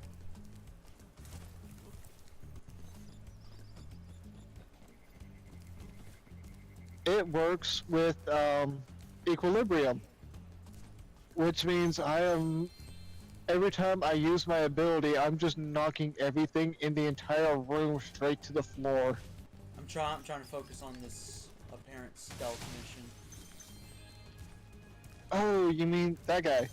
Keep in mind, if you're not fast enough, the door will close on you.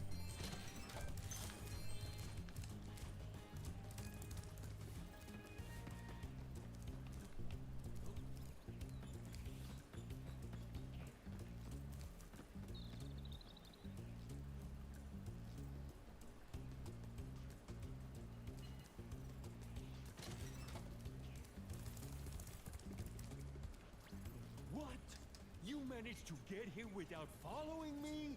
You must be a man.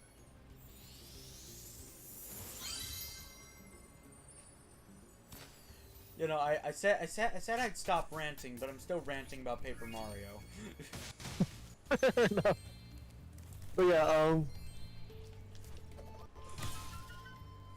so Arcane Eruption, every time you pick up an energy orb, there's a chance you'll knock everything in your vicinity down.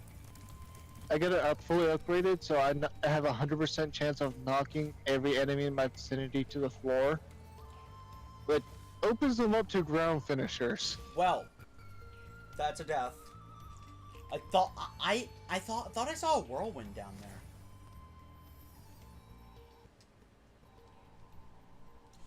You know, I'm personally excited for tomorrow's stream because I plan to stream Daviri in Warframe, specifically the new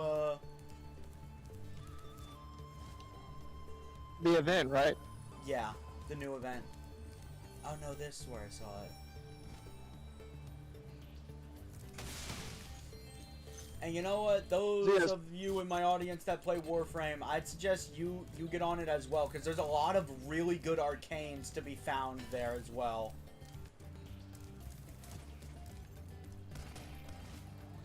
I'm thinking about picking up Pulse as well. Because I can just immediately heal all allies in the vicinity by 500 health every time I pick up a health orb. Yeah, like, no joke. If you get enough resources, they just let you buy enough arcanes to max out the arcanes they have available. Really good to pick up.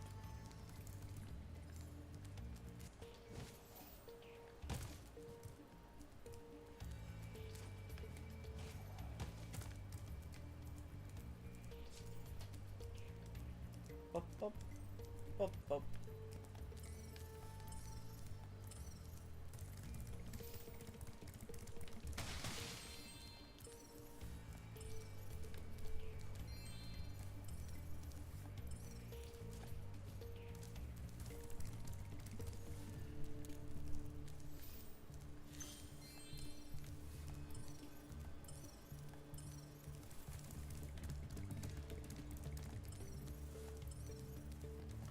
Okay, I missed that one.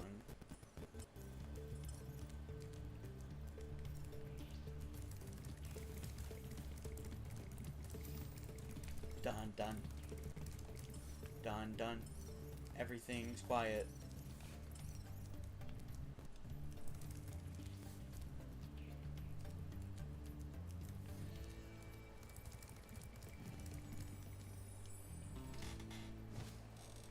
Did you get all the orbs?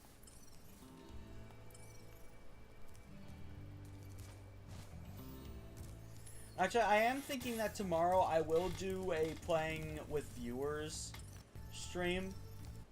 Just to chill.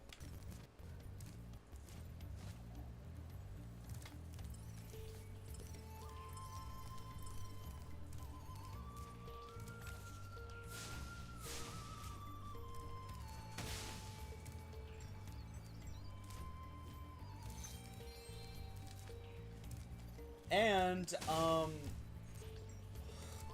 for those in chat that want to join tomorrow, I'll be playing Warframe. Specifically Daviri. All you need to do in order to join would be clear your first run of Daviri.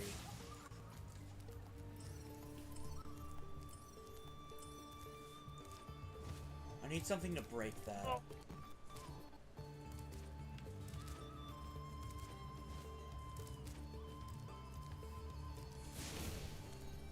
Break which one? That one. Look for a firework.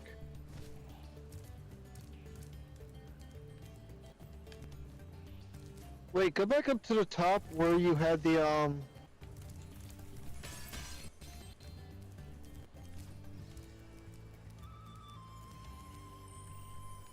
what you call it? The top of the tower with the ice puzzle.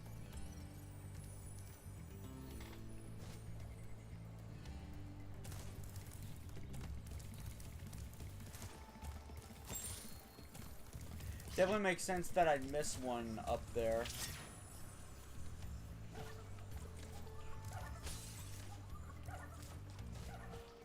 Yep, there it is. There it is. Just charge it.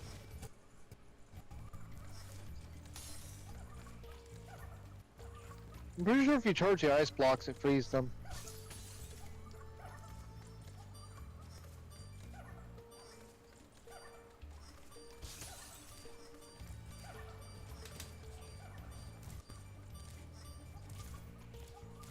I might have to glide around it. from the entrance. Nope, you got it.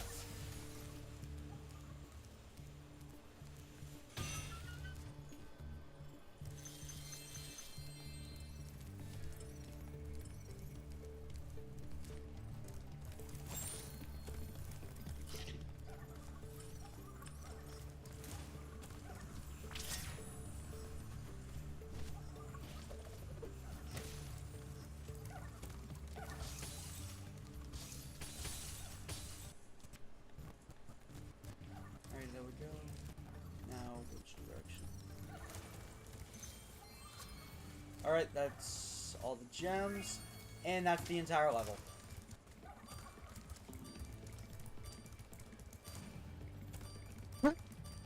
Two, three, and four. Somebody kick that dinosaur.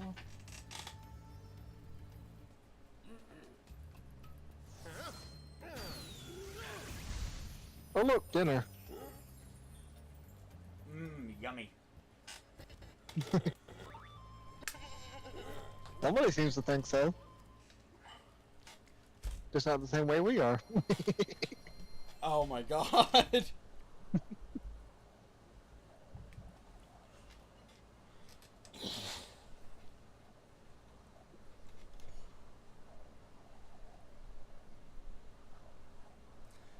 I never much cared for steak.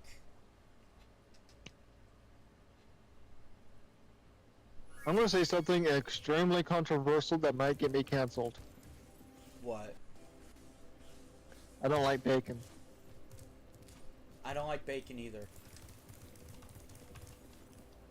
Wanna hear a funny story about that? Sure. I had an animation class in high school. Like a, it's like from one of the training centers you can sign up for in high school. And the teacher, first day of animation class, was like, alright, first rule of my class, if you don't like bacon, you fail. I went, I don't like bacon. I went, alright, you Oh. fail. Yeah, I'm just kidding. Like, I wasn't. And That he just looks at me That like, must wait, have what? been a fun teacher. Also, Speedway, Mega Eevee, get ready. When I say I wasn't, he looked at me like, wait, what? You're weird. He also had the biggest complaint about people playing Taylor Swift in his class.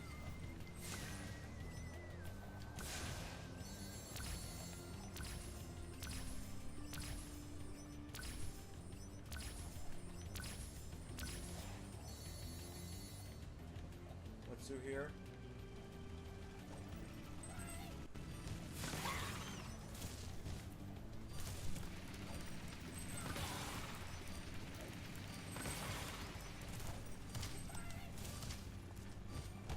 Okay, I And messed it up. restart.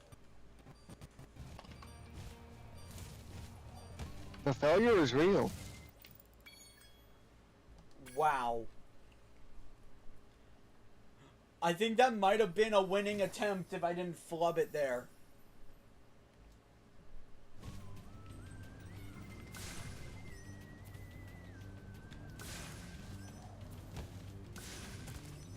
Which actually would have been pretty good, all things considered, considering how rusty I am at these. Yeah, after the first game, all of the speedways became a lot more linear. That does make sense. I mean, you saw the first game's puzzles. Oh yeah.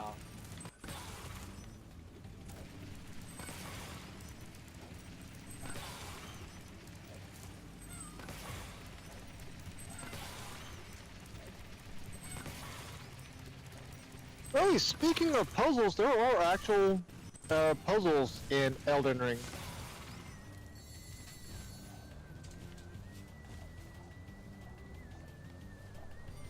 Like hidden secrets, you have to use the right gesture or spell in the right place.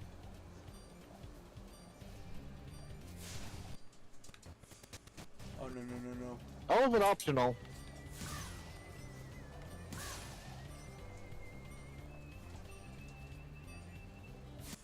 Dang it! And I killed him. I saw the 2 and the timer go up.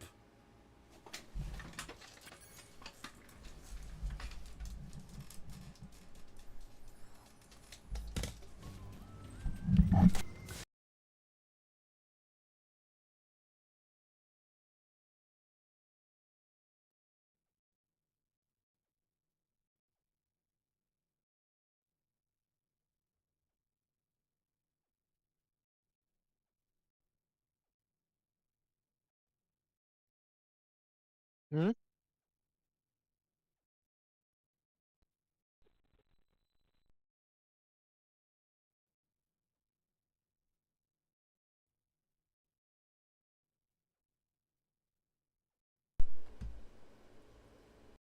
Oh, there it is. My dog has my attention now. She just knocked Welcome back, over my Robot mic. Scanner. Oh, goddamn.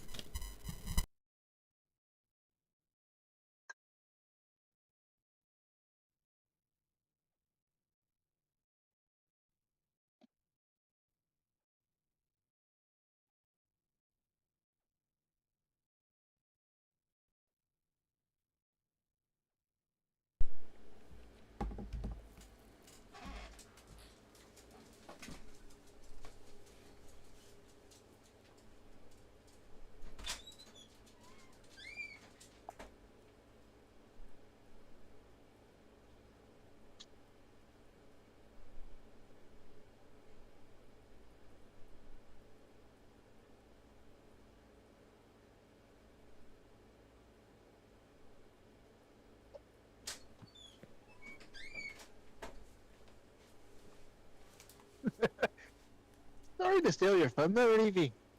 Say what? Am I still a robot? No, you're good.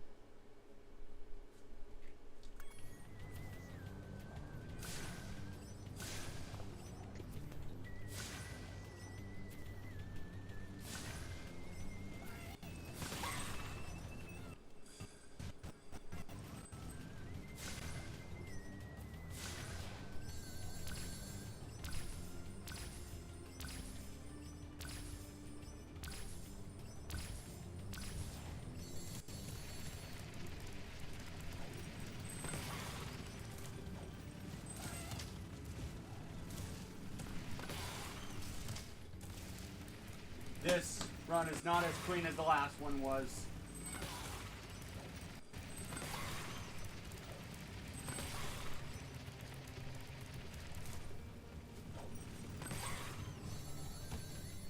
That was pretty clean.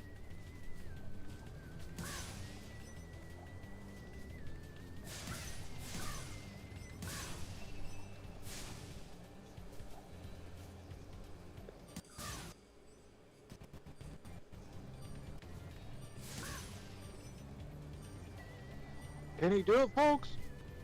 Can he do it?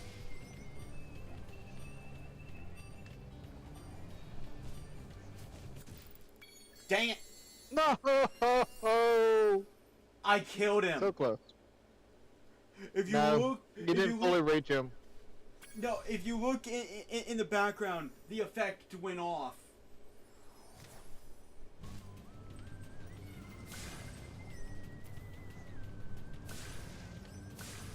The birds friggin' ruined me.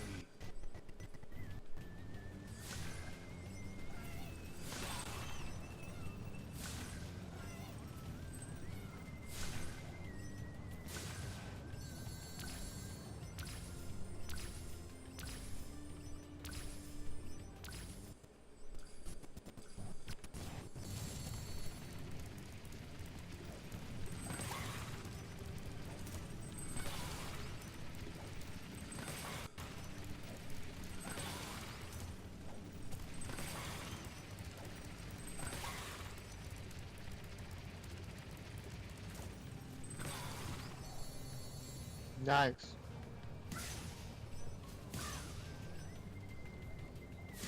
Can he do it, folks? Does he have it? Can he do this? Start the drum roll! Nice. We have a winner! Suck it, Spock. Alright, now where is the extra orb here?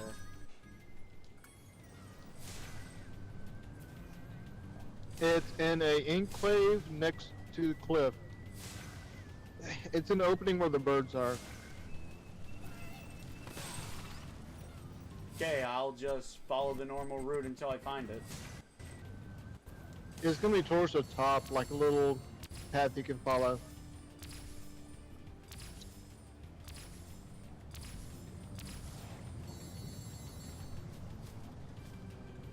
This? Yep. All right, Spyro. Are you ready to try out my plane?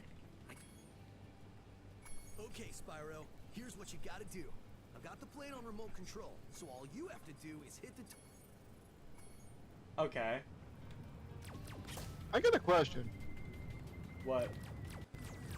Where does Hunter get all this shit? I don't know. Magic. Oh, sure, he does the Timon and Pumbaa trick where he pulls it out his ass. I remember in Timon and Pumbaa, the TV show, where they pulled the freaking Titanic out from behind their back. They actually come to like, Timon, where do you keep pulling this stuff out of? Like, oh, it's a comedic gag.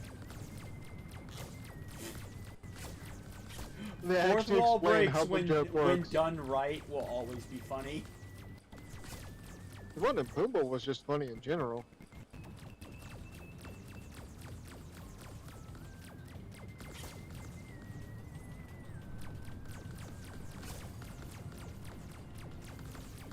Hey, you nailed all the targets.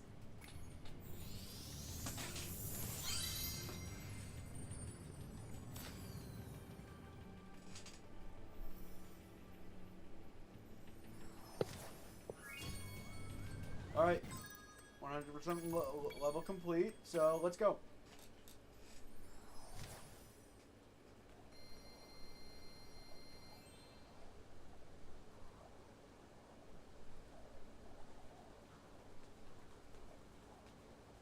Alright, that's the outer courtyard done. Oh, so Sorry about this, I the got outside, hungry. so the outside is done? Yeah, now you have the gates inside the inner courtyard.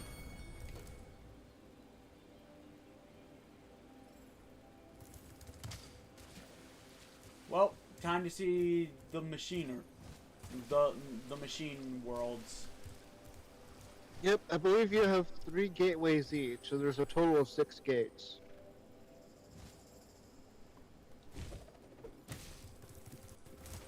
Really sorry.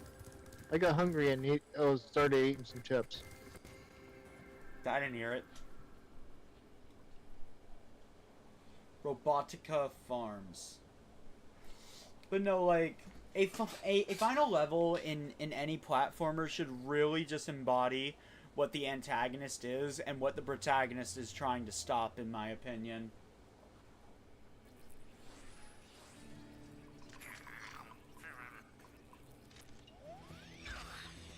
I don't think Ripto really had time to actually take hold of anything.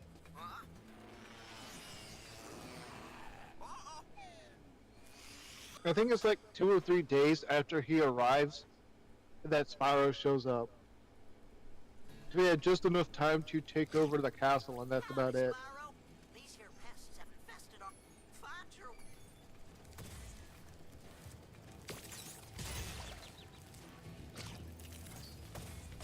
Them bugs are...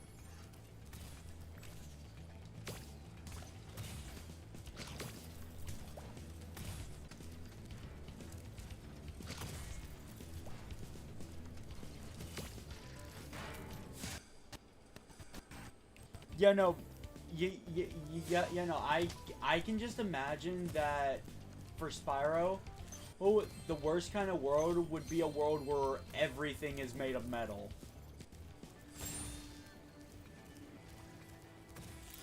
You remember Haunted Towers? Yeah. Wasn't like 90% of the area just possessed suits of armor that he couldn't flame? Yeah. I guess that already kind of exists.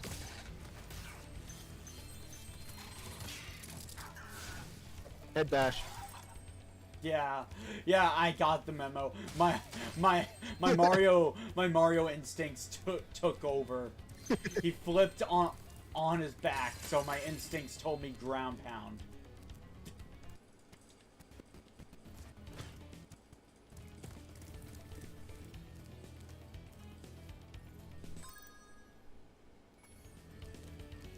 But there is a supercharge challenge at the end of this.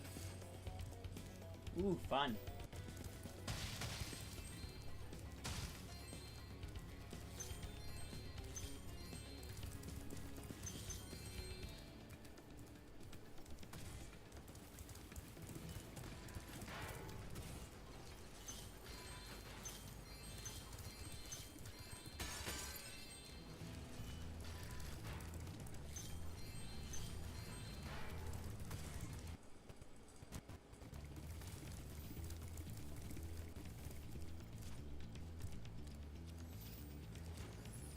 Oh, that's a seesaw. Oh, that's nice.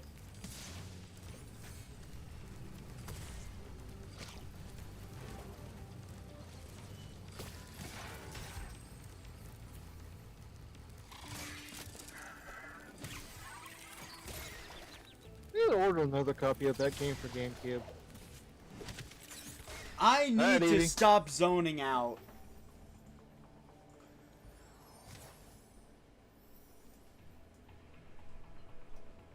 Wonder if the death counter will become close to how much I died in Spyro 1.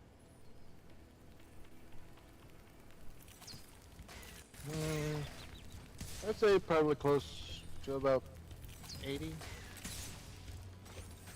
Maybe.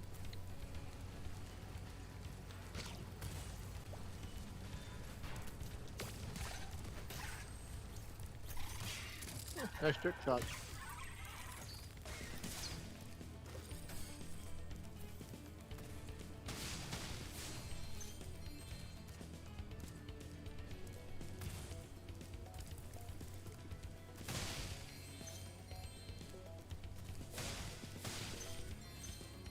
I'm guessing I'm supposed to use that on that. Oh, that actually damages me. Good to know. Or no, it doesn't. It just knocks me down.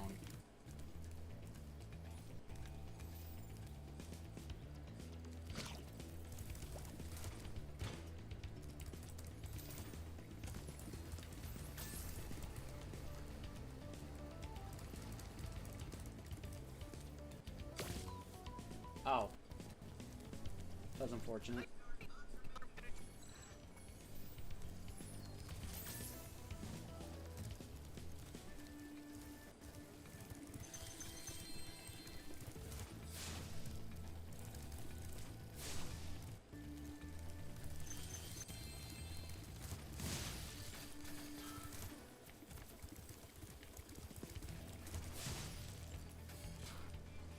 Got him. The stream elements go off the clock. Yeah, no.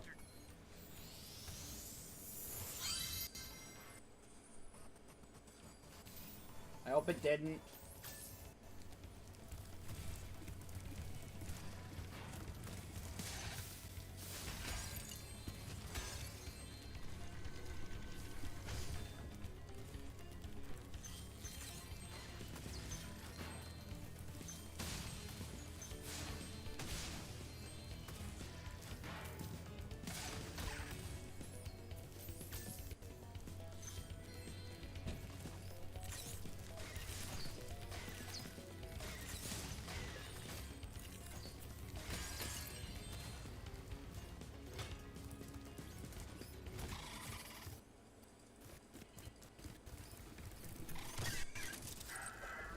Got him.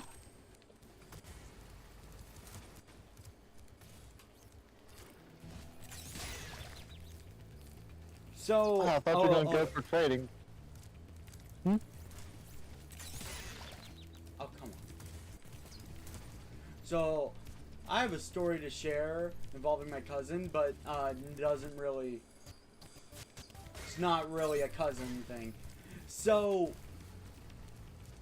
my little cousin was watching My Little Pony the other day. Well, you know, as the little girls do. Oh, frick. Alright, Evie. Okay, so I've been obsessing over this lately, and I rewatched the intro song like 100 times just to make sure.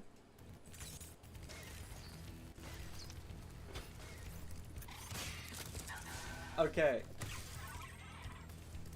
I swear I heard the lyrics go, showing kindness is an easy feat. That's what makes it obsolete.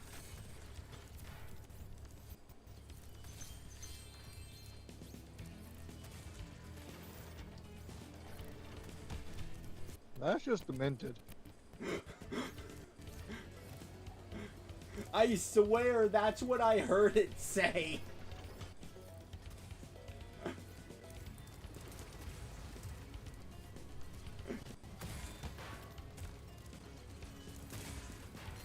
I swear, Your Honor. I heard the voices say it. Like, I swear that's how I heard it.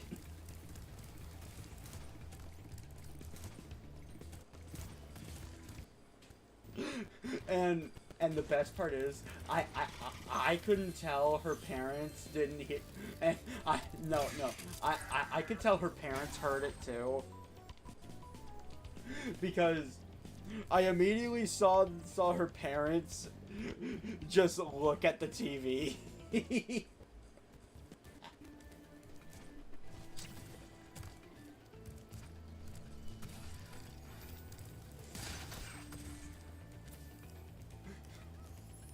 But no, it doesn't say that. But like, I swear that's what I heard.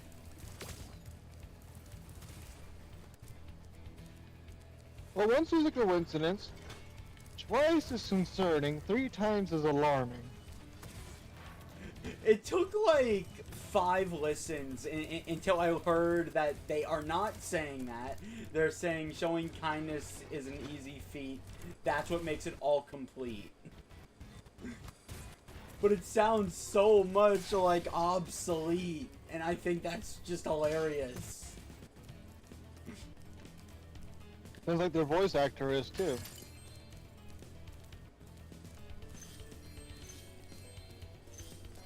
Time to get a new one, boys.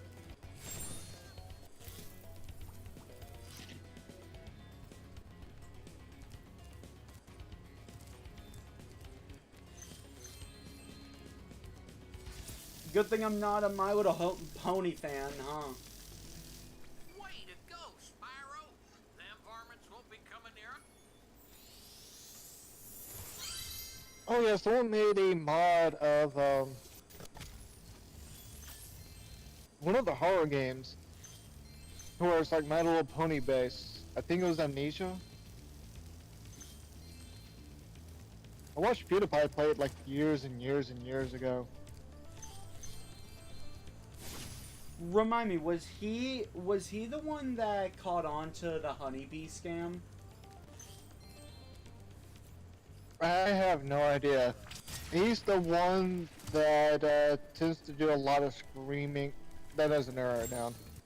Yeah, it really doesn't. He's the Swedish one. I drive my tractor all around the...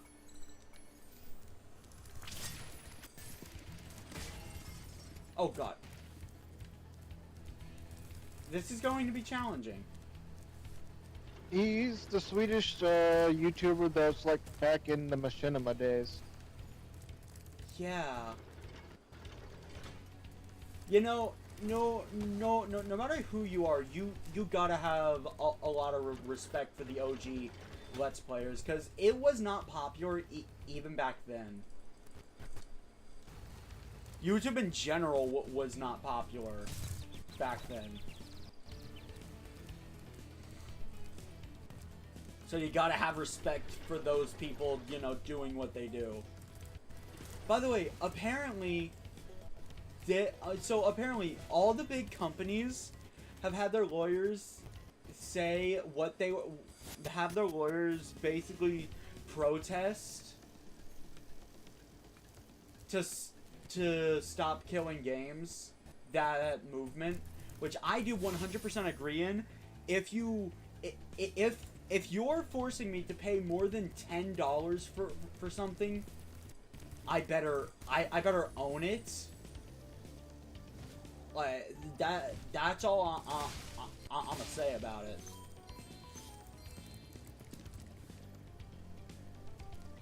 I mean, if you've got a game that has no solo player thing, Oh yeah, no offline functionality. So, hold up. This is something I heard right before stream.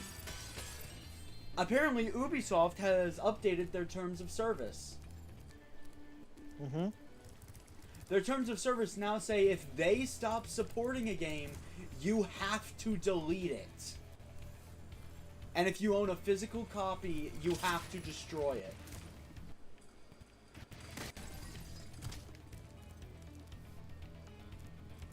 So what about Assassin's Creed, the old games? They still supporting it, but it has solo functionality. Am I supposed to destroy the original Assassin's Creed game? Yeah. According to their terms of service.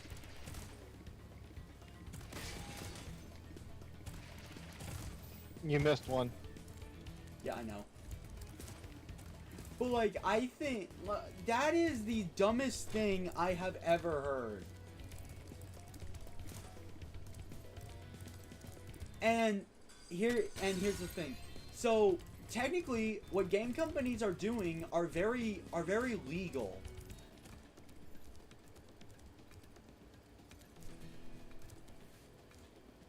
But the Stop Killing Games movement is trying to make it illegal. They're trying to make it to where it's illegal to force you to pay like $450 for a console when you don't own it. They want to stop you from that. They want to stop companies from making you pay a lot of money to not own a game. They also want to make it to where if they create a game with online services, they have to update it before they abandon it to where it can run without their interference.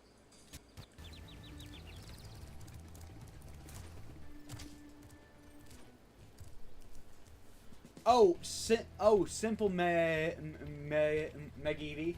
If you downloaded it digitally, they can check your account.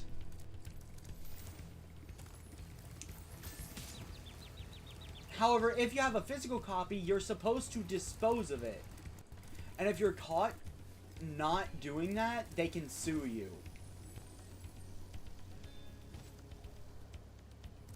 Stuff like this is why the movement Stop Killing Games is now gaining a lot of support. And then the company's response to Stop Killing Games is they paid their lawyers. Yeah, no, they are not saying this themselves. They paid their lawyers to tell the world what we are doing is perfectly legal, and you should just shut up and accept it. I think that's what the phrasing. Yeah, no. Not, that isn't word for word what they said. I don't have the entire thing memorized. I just learned about their response this morning. You got it memorized? But all of the big video game players are backing this. Ubisoft, Nintendo, Sega, shockingly enough, I didn't see Square Enix on that list.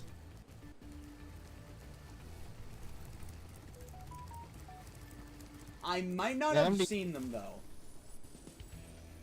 They're backing Stop Killing Games? No, they're going against it. They're trying to tell people, don't support this. What we're doing is morally okay and legal. It's not morally okay, but it is legal. The problem is, yes, it's legal, but it's not morally okay. They're just trying to make as much money as possible. And they know for a fact... Well, actually, I think the movement is also about subscription service games.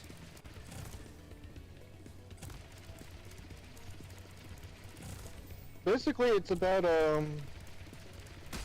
games that are getting shut off, and basically you lose access to it despite having put a bunch of money into like cosmetics, this, that, and the other, and it's just game's just gone. You can't access it anymore. Yeah, that's part of their argument too. Yeah, no, my thing is, if it's a free-to-play game, that's fair. Like, if it's a free-to-play game, that's fair. That is totally fair. But a full-price game with in-game purchases, which a few companies are trying to push, by the way...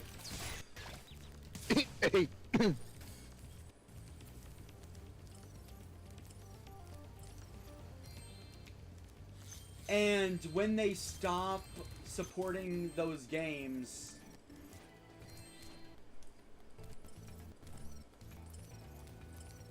you just don't own them anymore. I think one of their biggest arguments is the when they shut off the servers to some games. Yeah. No so like accessing them anymore. So here's the thing, they said the reason why you shouldn't own your games is because servers are very expensive to maintain. I mean, we are not asking for you to maintain the servers.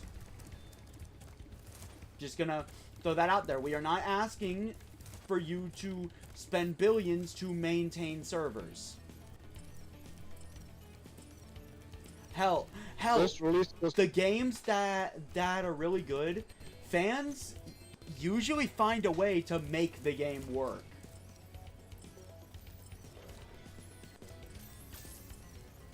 Like, I believe for Splatoon 1, the community straight up made their own server to host Splatoon stuff on.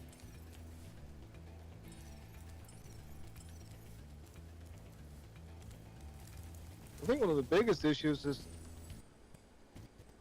the exclusively online stuff, like a racing game that got shut down. Now, what I'm against is subscription service games. Are you talking about the MMOs and stuff that I play? Yeah, no, like, in my opinion, game companies should not force you to pay a subscription to use the internet that you are already paying a subscription for. Oh, you mean like Project $10 for like $10 to access like the online servers for like some of EA's older games.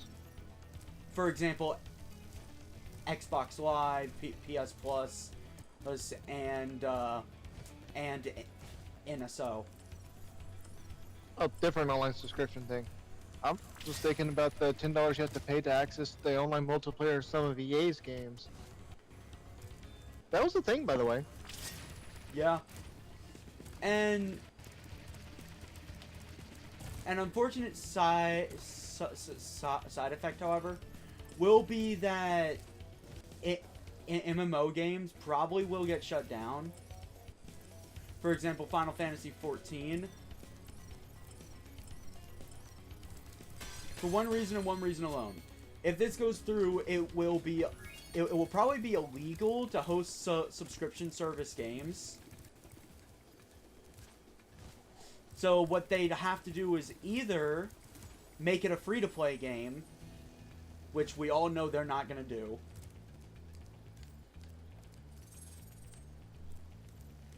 or just make it where you pay a blunt price point to get the game, and then all of the expansions are just DLC.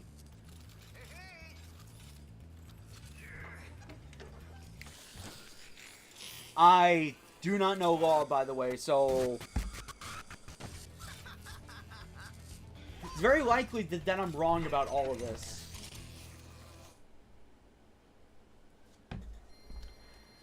My only regret is that I cannot legally support them because I do not live in Europe or the other country. Oh yeah. Did you guys hear about Brazil suing Nintendo? Take that as a yes. Yeah. So, Nintendo bricking systems is illegal. And Brazil's suing them over it.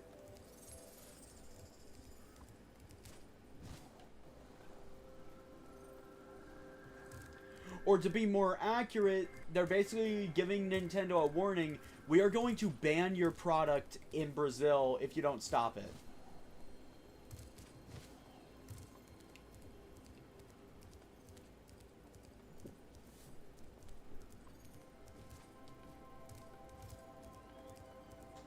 In my opinion, how can people be okay with Nintendo bricking your system?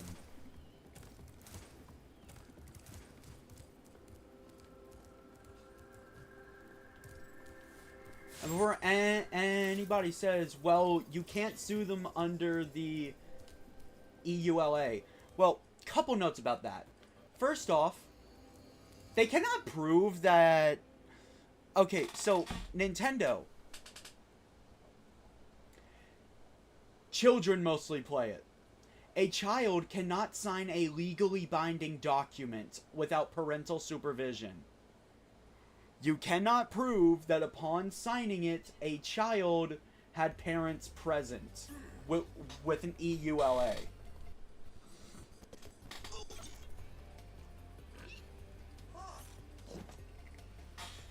Not to mention that whole you cannot sue us. I'm like 90% sure no judge is going to take that seriously. Gunnar, do you know enough about law to correct me on that?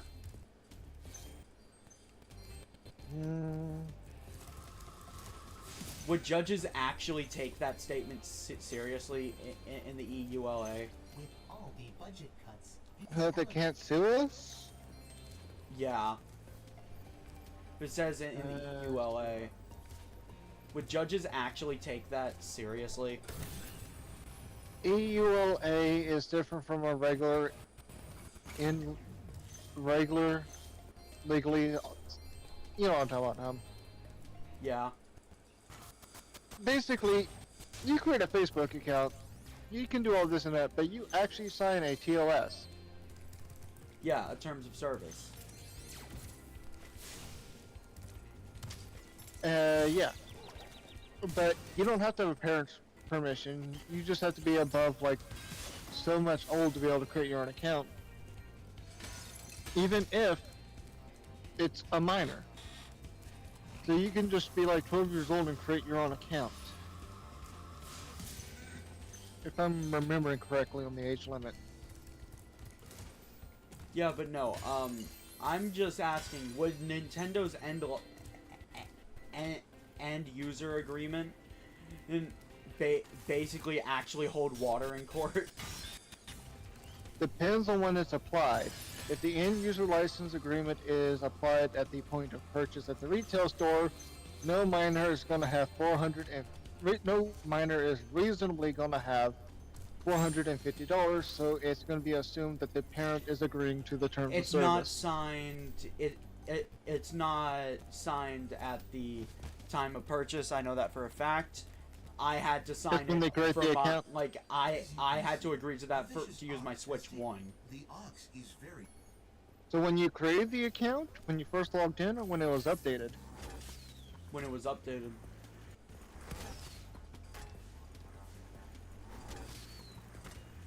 Okay. Then the "you can't sue us" thing does not apply. Because a miner could have just went through that and just went, oh, okay, bye. Just get rid of it.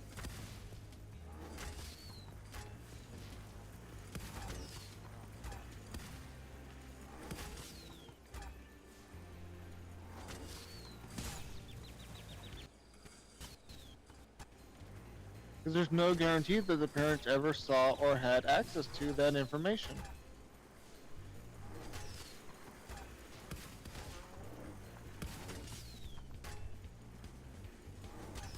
So, in other words, Nintendo's It's a actions hard are final. argument.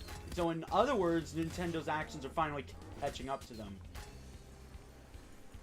It can, but depending on the lawyer, they can get out of it. excellent work. Keep in mind, a lot of lawsuits have been made to seem frivolous due to the anti-lawsuit propaganda that was done after the hot coffee incident with McDonald's. The what? So back a long time ago, there was an incident where a lady burned herself with coffee. Third-degree burns, skin grafts, the works. All she wanted to do was cover her medical bills. Well, corporations started launching, what do you call it? A mudslinging campaign to make it where people think that suing companies is bad, that you're just after money. No. So her name was dragged through the mud after the fact, which is why it's very, very, very difficult to get class action lawsuits actually off the ground, because a lot of people see it as just people going after money. So corporations are naturally going to try to prevent lawsuits by any means, including mudslinging and scandals. That's just disappointing to me. It's disgusting. Now, yes, some people will be after money, but it really depends on the context.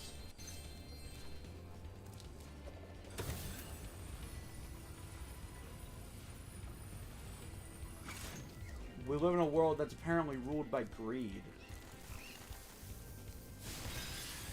Welcome to life, in that way since ancient history. It's just know that the ruling body is no longer the one that's completely in power. The rich and famous are now have more power and say instead of just a ruling class.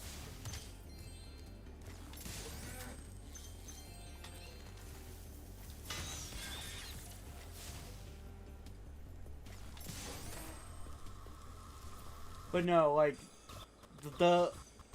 I'm just gonna say this. The companies backing the anti-stop killing games movement,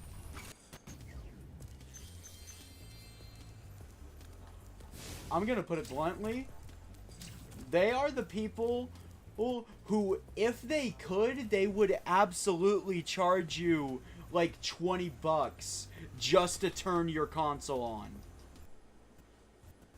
Every day. Ah, Spyro, I heard.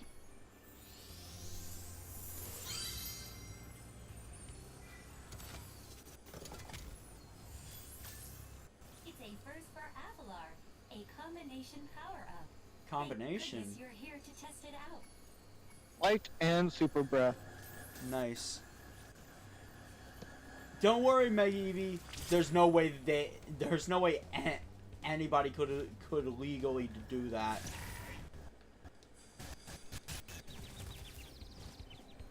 By the way, they shoot back. Yeah, good to know.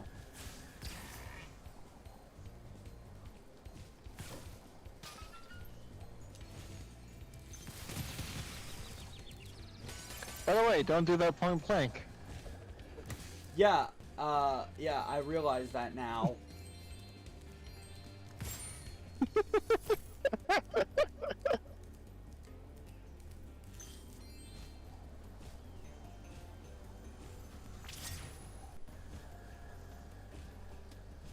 Well, the balloons are treasure chests.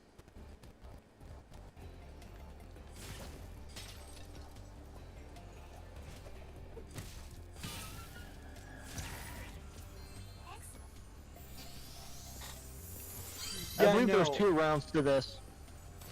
Yeah. Knew it. Okay.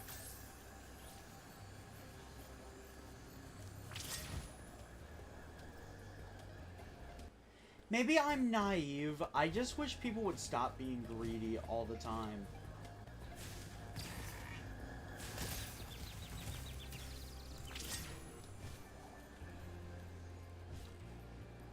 Like I can understand having to get money to live, but like there is a limit. Cost of living is going up, and I genuinely don't know if if all these CEOs actually understand that.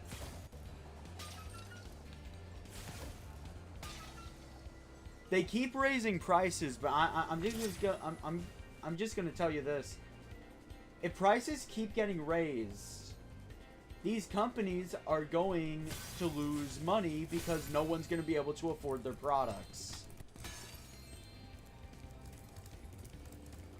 because they're too expensive.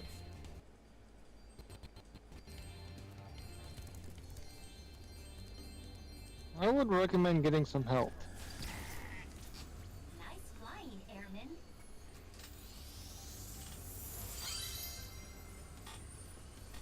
If anything, just so Sparks can speed up the gem collection.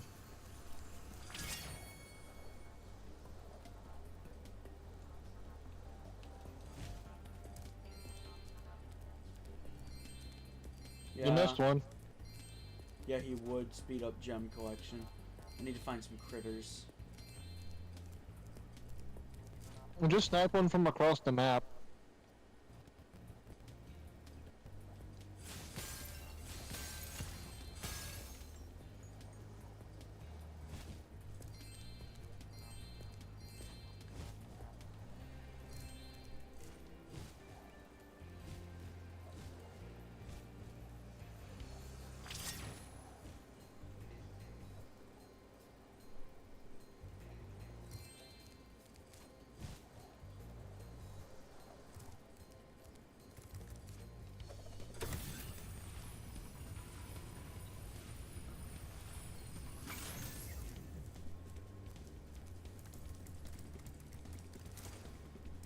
Hey Skinner, you remember that one treasure chest that was earlier in there? Yeah. Well, now you know how to get it.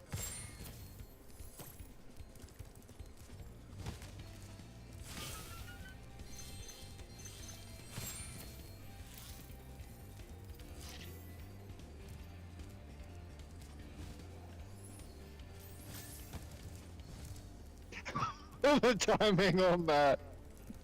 Damn. Give me a heart attack, why don't ya?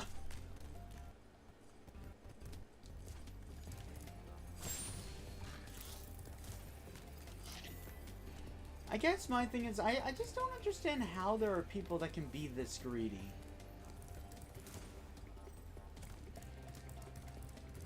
How they're actually You bloody don't- rich and they still want more. Someone didn't pay attention in history class, did they? No, I didn't. That's always been a thing. It's just different sources.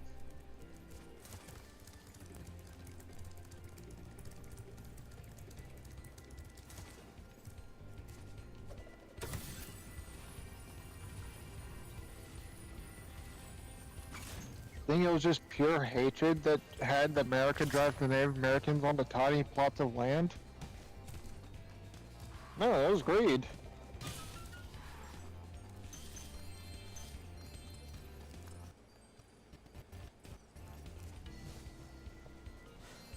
All throughout history, atrocities have been done in greed.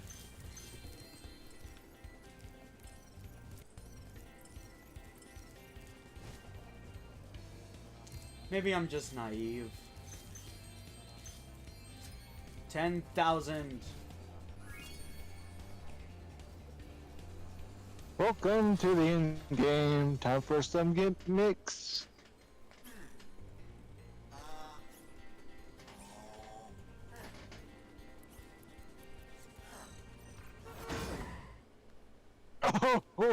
Oh. Well, we got some scrap metal ready for you. Yeah.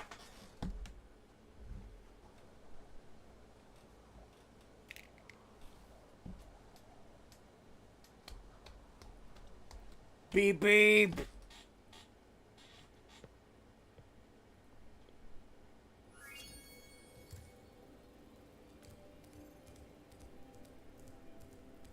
Well, Skinner, you ready for Dragon Shores? Wait, that's all the worlds?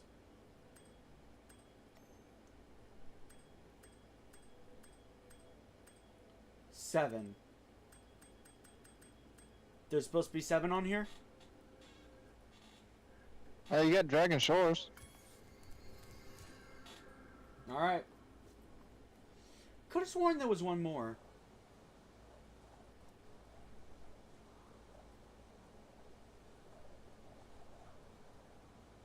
Oh, we're about to see when you get to the Dragon Shores and open it up. My brothers, I'm home. Step right into Dragon Shores Park. By the way, if you win 10 tokens, you... Guessing my goal is the 10 tokens. Yep. It unlocks the cutscene theater. Welcome All right. to Dragon Shores. Hang on, before you do any of the minigames, You know, What? to your right. Yep. You already got 100%. You now have a permanent super breath power up.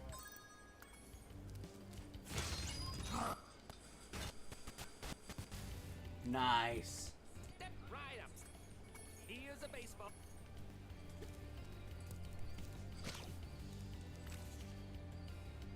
So what, I just have to dunk them? So I'm guessing Yeah, we're and it's done not just- once I get those 10 tickets, right? Or tokens. Pretty much. By the way, there's some fun bits with this. Try it again. Try it again. Hang on. Wait, it's someone different. It should switch. Yeah. Different enemies each time. This is pretty easy, isn't it? Wait, what? Have another one of the tokens? Oh, I can just grind them.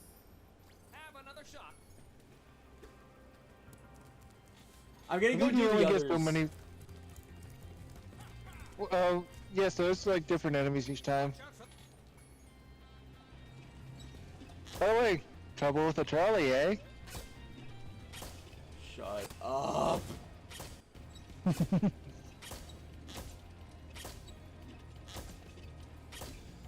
Oh, you have to do this one twice. Good to know. So wait, this is just a bunch of mini games, right? Pretty much. watch out for the other... Think you had trouble with the trolley, eh? So should I count each failure as a death? Did you count it for trouble trolley? I did. Then yes. So Evie. you heard Every time he Evie. fails a minigame,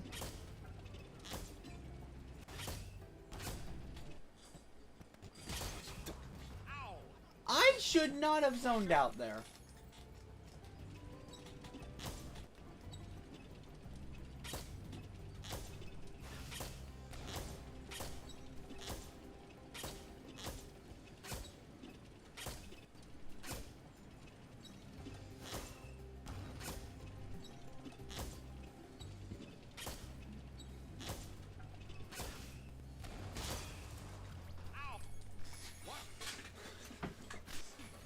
That makes 3 Mega Eevee.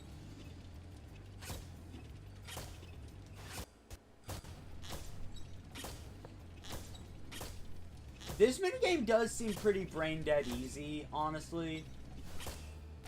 Because it doesn't change. Once you memorize everything, that's it. Wait till round 2. Good.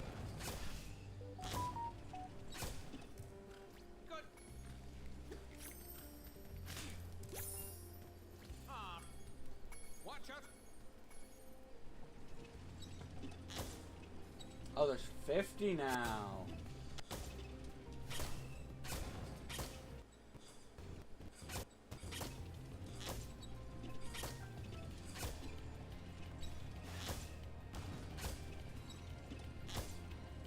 If you notice, the other tracks are open too now as well.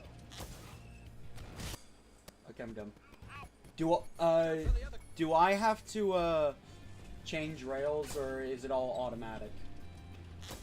You have to change rails. You do it by leaning like in the first Triple Trolley.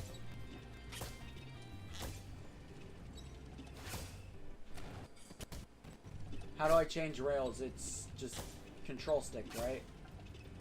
Yeah, just lean.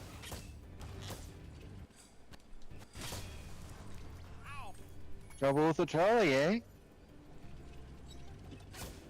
Don't.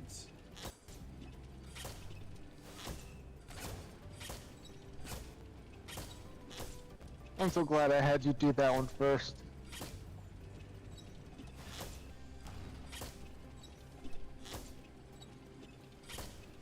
Wait, so this Oh, is next- the reward for 100%? I mean the Dragon Breath is nice, but So you don't have to have 100% to do these mini games.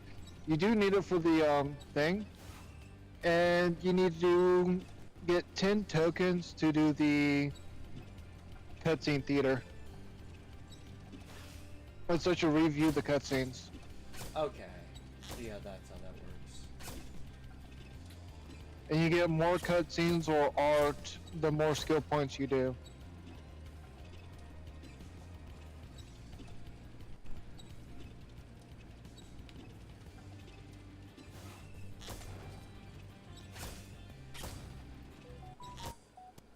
Loop-de-loop! Loop-de-loop and pull. Now your shoes are looking cool.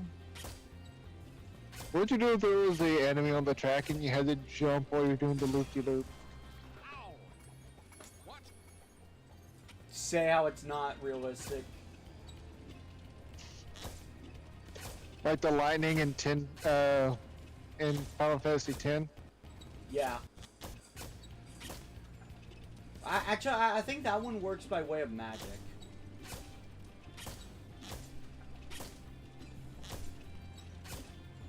Or the fact that he's a ghost?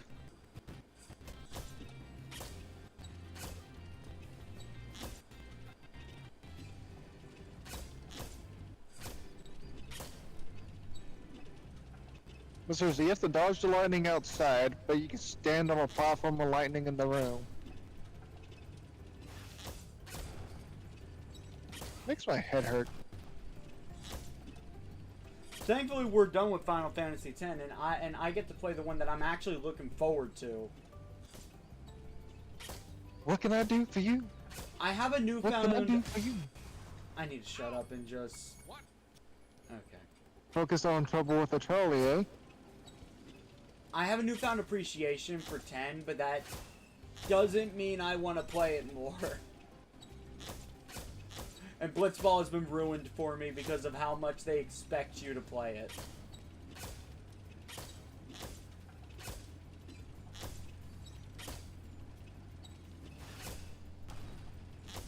What's that mean? So, on the first quest for Ultima Stream, I think about 5 to 4. Oh shit. 5 to 4 of the hours of that stream were Blitzball, and I am still not close to getting everything I needed from it.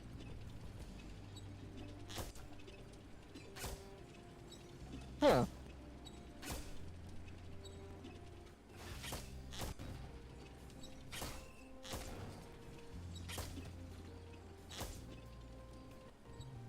on the bright side, I did get Titus's ultimate weapon, which I am actually very proud of. I did it relatively quickly. His ultimate weapon is locked behind dodging lightning. It's Lulu's. Hey, not bad. That's 4. There's one Yep. more. Start the That third can no one. longer have. Third, sure. Watch out.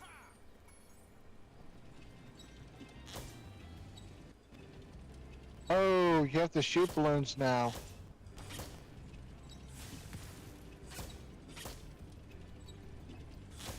And no, I don't think that works on the other carts.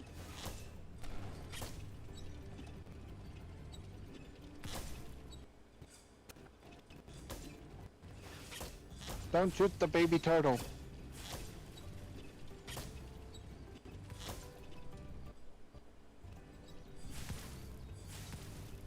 Okay, so I need to understand timing for this. Shooting the baby turtle did not work. I told you not to shoot the baby turtle.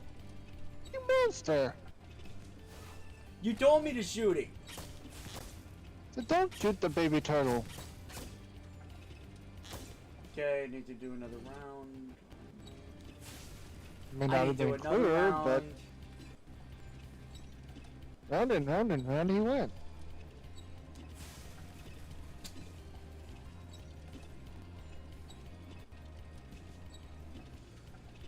Fire. Seriously?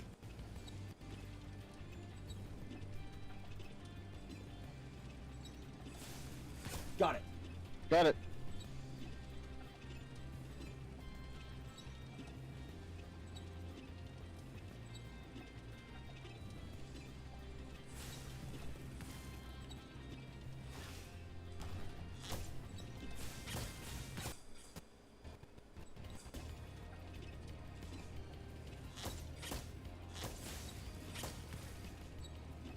Maybe I can make that.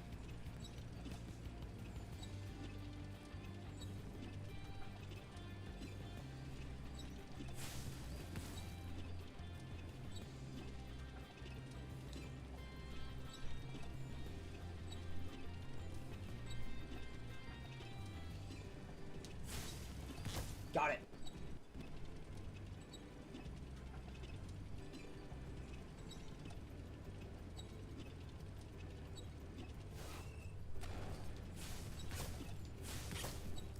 There we go.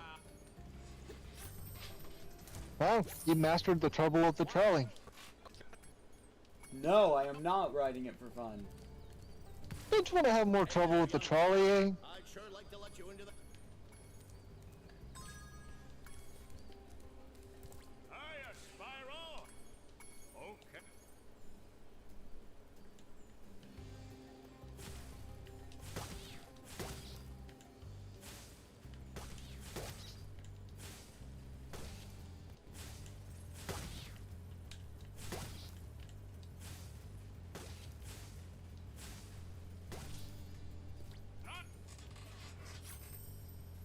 Alright, there's another one. Ready for the. Oh.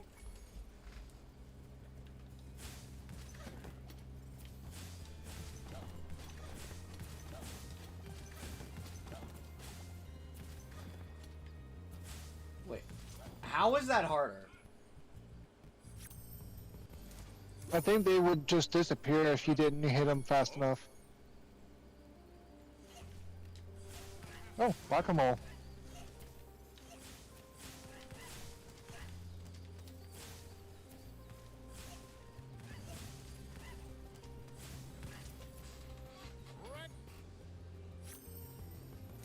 The last token. His last token. The Tunnel of Love. Oh god. Free, free. You Yeah, do those a couple of times. There's some funny outcomes.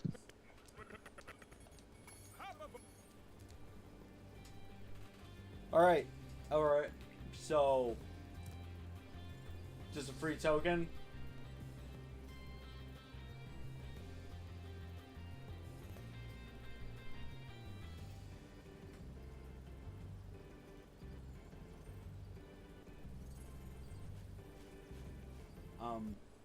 Wait, what?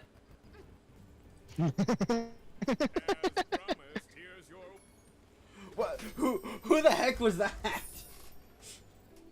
That was the little girl from that spy area. The one that's Hansel and Gretel, but they're secret agents. Oh my god. And there's a couple of other ones too. And look, it's the guy that wants to shoot the, wants to cook the things. Wow. There we go, that's 10. Have another...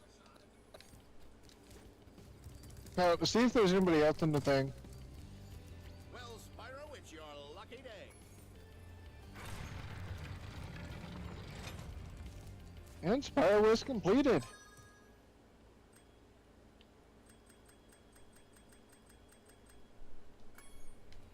Alright, so that's it, right? There is nothing else in this game to do? Other than around with eternal love and shoot more fireballs. I think there's artwork that unlocks if you get more skill points. Wait, what?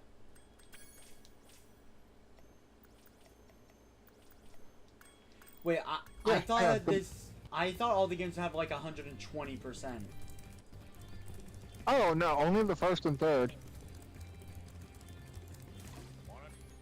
I told you they formatted this one a little bit different.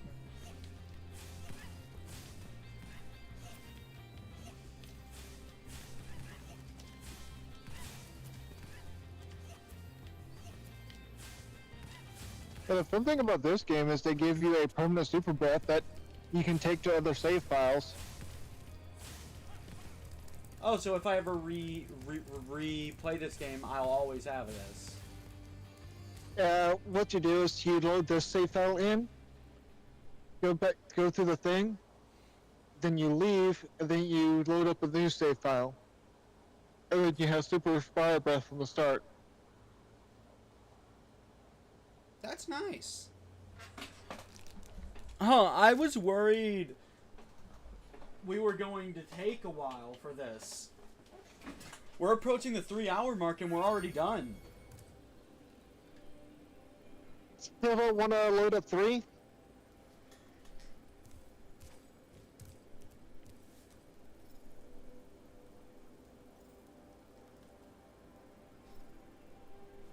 I'm debating this.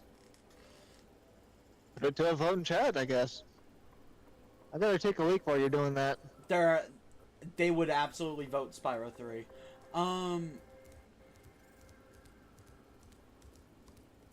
I'm going to use the bathroom while I think about this.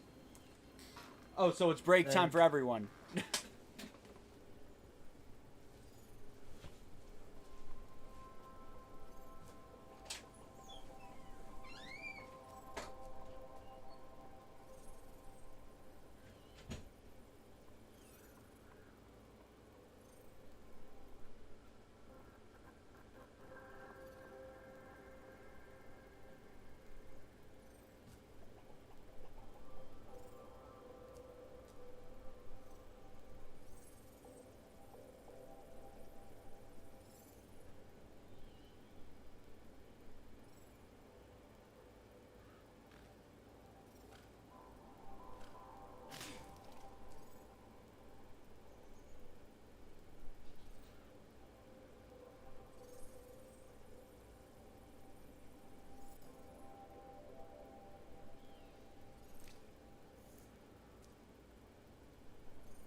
Okay, I have returned. Am I the only one to have returned?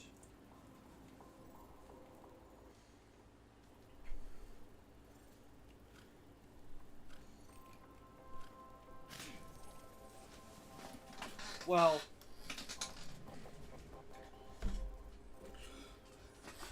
there are two things. First, if I were to play Spyro 2, you guys would have to be patient while I reset the death counter.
There we go. I'm back, bitches. Okay, so two things. First, if I play Spyro 3, you would have to wait a few minutes. To adjust the title, this, that, and the other. Yeah, fair enough. Yeah, because I have to reset the counter.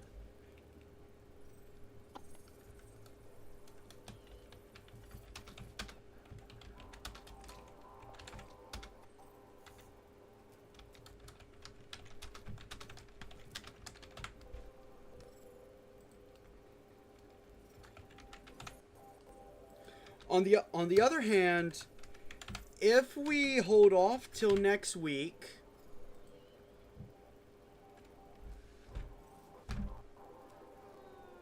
we could turn the rest of this stream into a chill stream.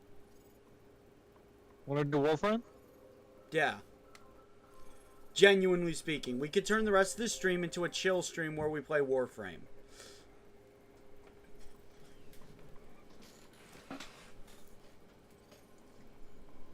Secondly, if we stream next week, the entire stream would be dedicated to Spyro 3.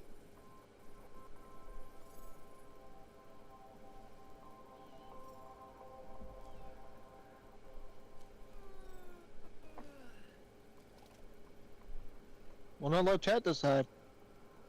Yep, I have made a poll.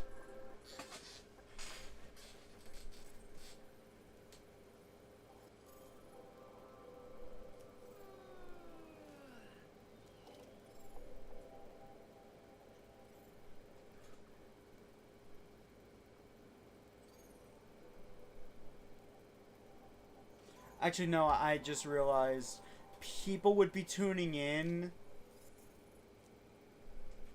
for Spyro the Dragon, so I really shouldn't be streaming Warframe.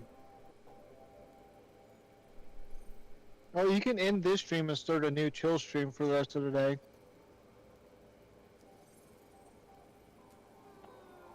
There's an idea. I mean, with a chill stream, I don't really care about the algorithm. So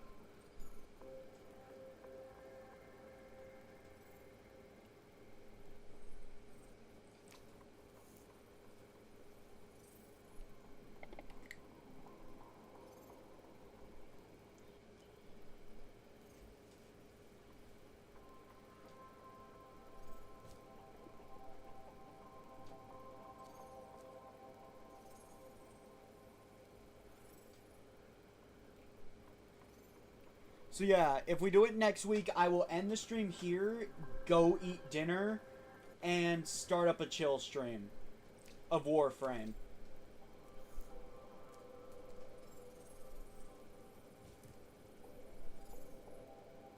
Alright, chat, hurry up and vote. At the 5-minute mark, I'm gonna end the poll and just take whatever's been voted for.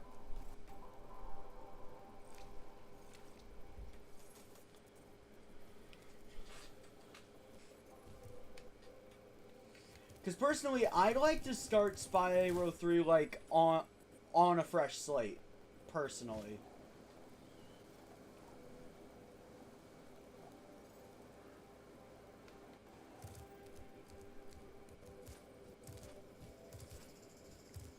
Also, I only have like 6 days left to get the new frame before I have to before the grind for it becomes even worse. So, yeah, I'd like to finish that up.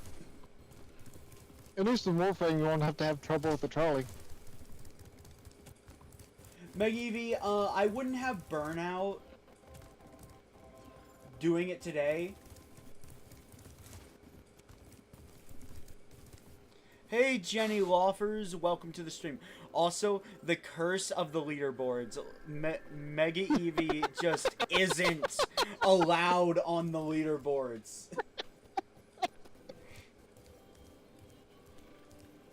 Okay, the leaderboard thing is new. What is the leaderboard?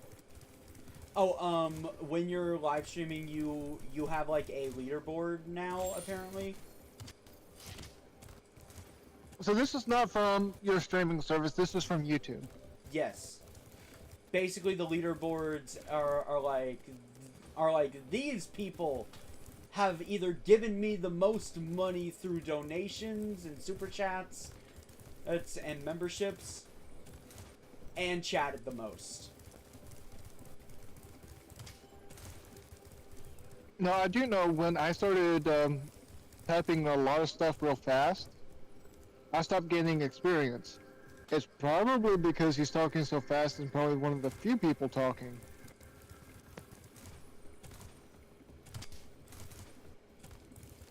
I don't like to answer personal questions like that.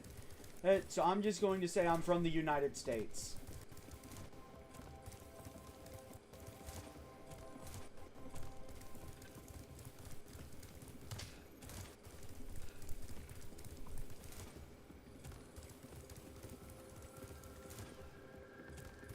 Hey, Les. Isn't it a good thing to try to break the rules of the internet? Alright, And 5 never minutes have ask people passed. where they're from. Okay, so, yeah, that'll be it for the Spyro stream. So, here's what's gonna happen. I am going to end stream. I'm going to go get something to eat for dinner.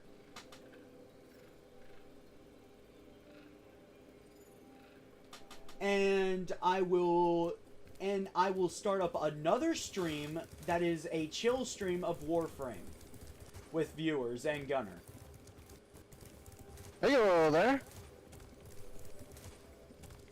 My favorite game character.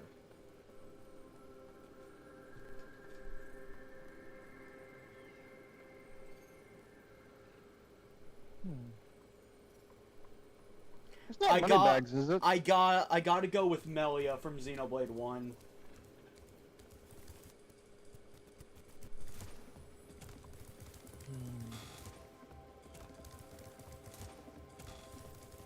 So, I'm pretty sure this will be the last I see some of you today. So, Gunnar, would you like to say anything before we end and close the book on Spyro 2? Look forward to Spyro 3 next week. Have fun, good luck, and enjoy your day. Yep. Same. I estimate the chill stream will be live in about 30 minutes to an hour. Assuming I'm not forced to look clean the forward to kitchen. Elden Ring.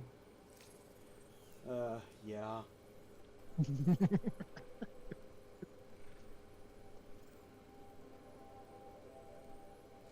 Jenny, I would save it for the chill stream as we are ending. Let's find a raid target for you guys to chill to while you wait for the chill stream.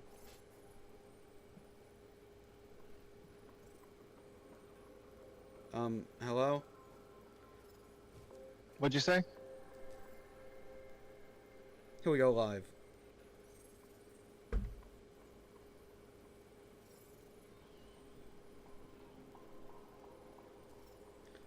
You know what? Someone I haven't rated in a hot minute. They are playing Mario Kart World, so I've come to accept the game's existence now, despite my hatred of Switch 2. He is actually a good friend of mine, and he has never dismissed my feelings about it. Anyway, he is also doing a afterwards chill stream because he finished his stream early. Yes, Jenny, but it would be better to show me once we're in the chill stream. I'd like to end and go eat so I can get that chill stream set up ASAP. She can show you the world. Anyway, you guys should know the rules to raid targets, but I'm going to repeat myself. Be kind and respectful to the raid target. Don't spam their chat.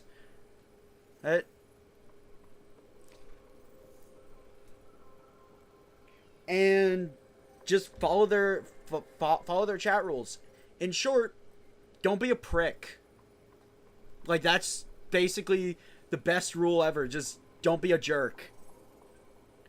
And why not leave a like on both our streams? It helps both our channels. But don't subscribe and then immediately unsubscribe. That hurts their channel more than it helps it. Only subscribe if you actually enjoy the content. That's the best way to support a channel. And yay! It's not... And yay, I can finally have this display. I'll see you guys in like an hour. Bye!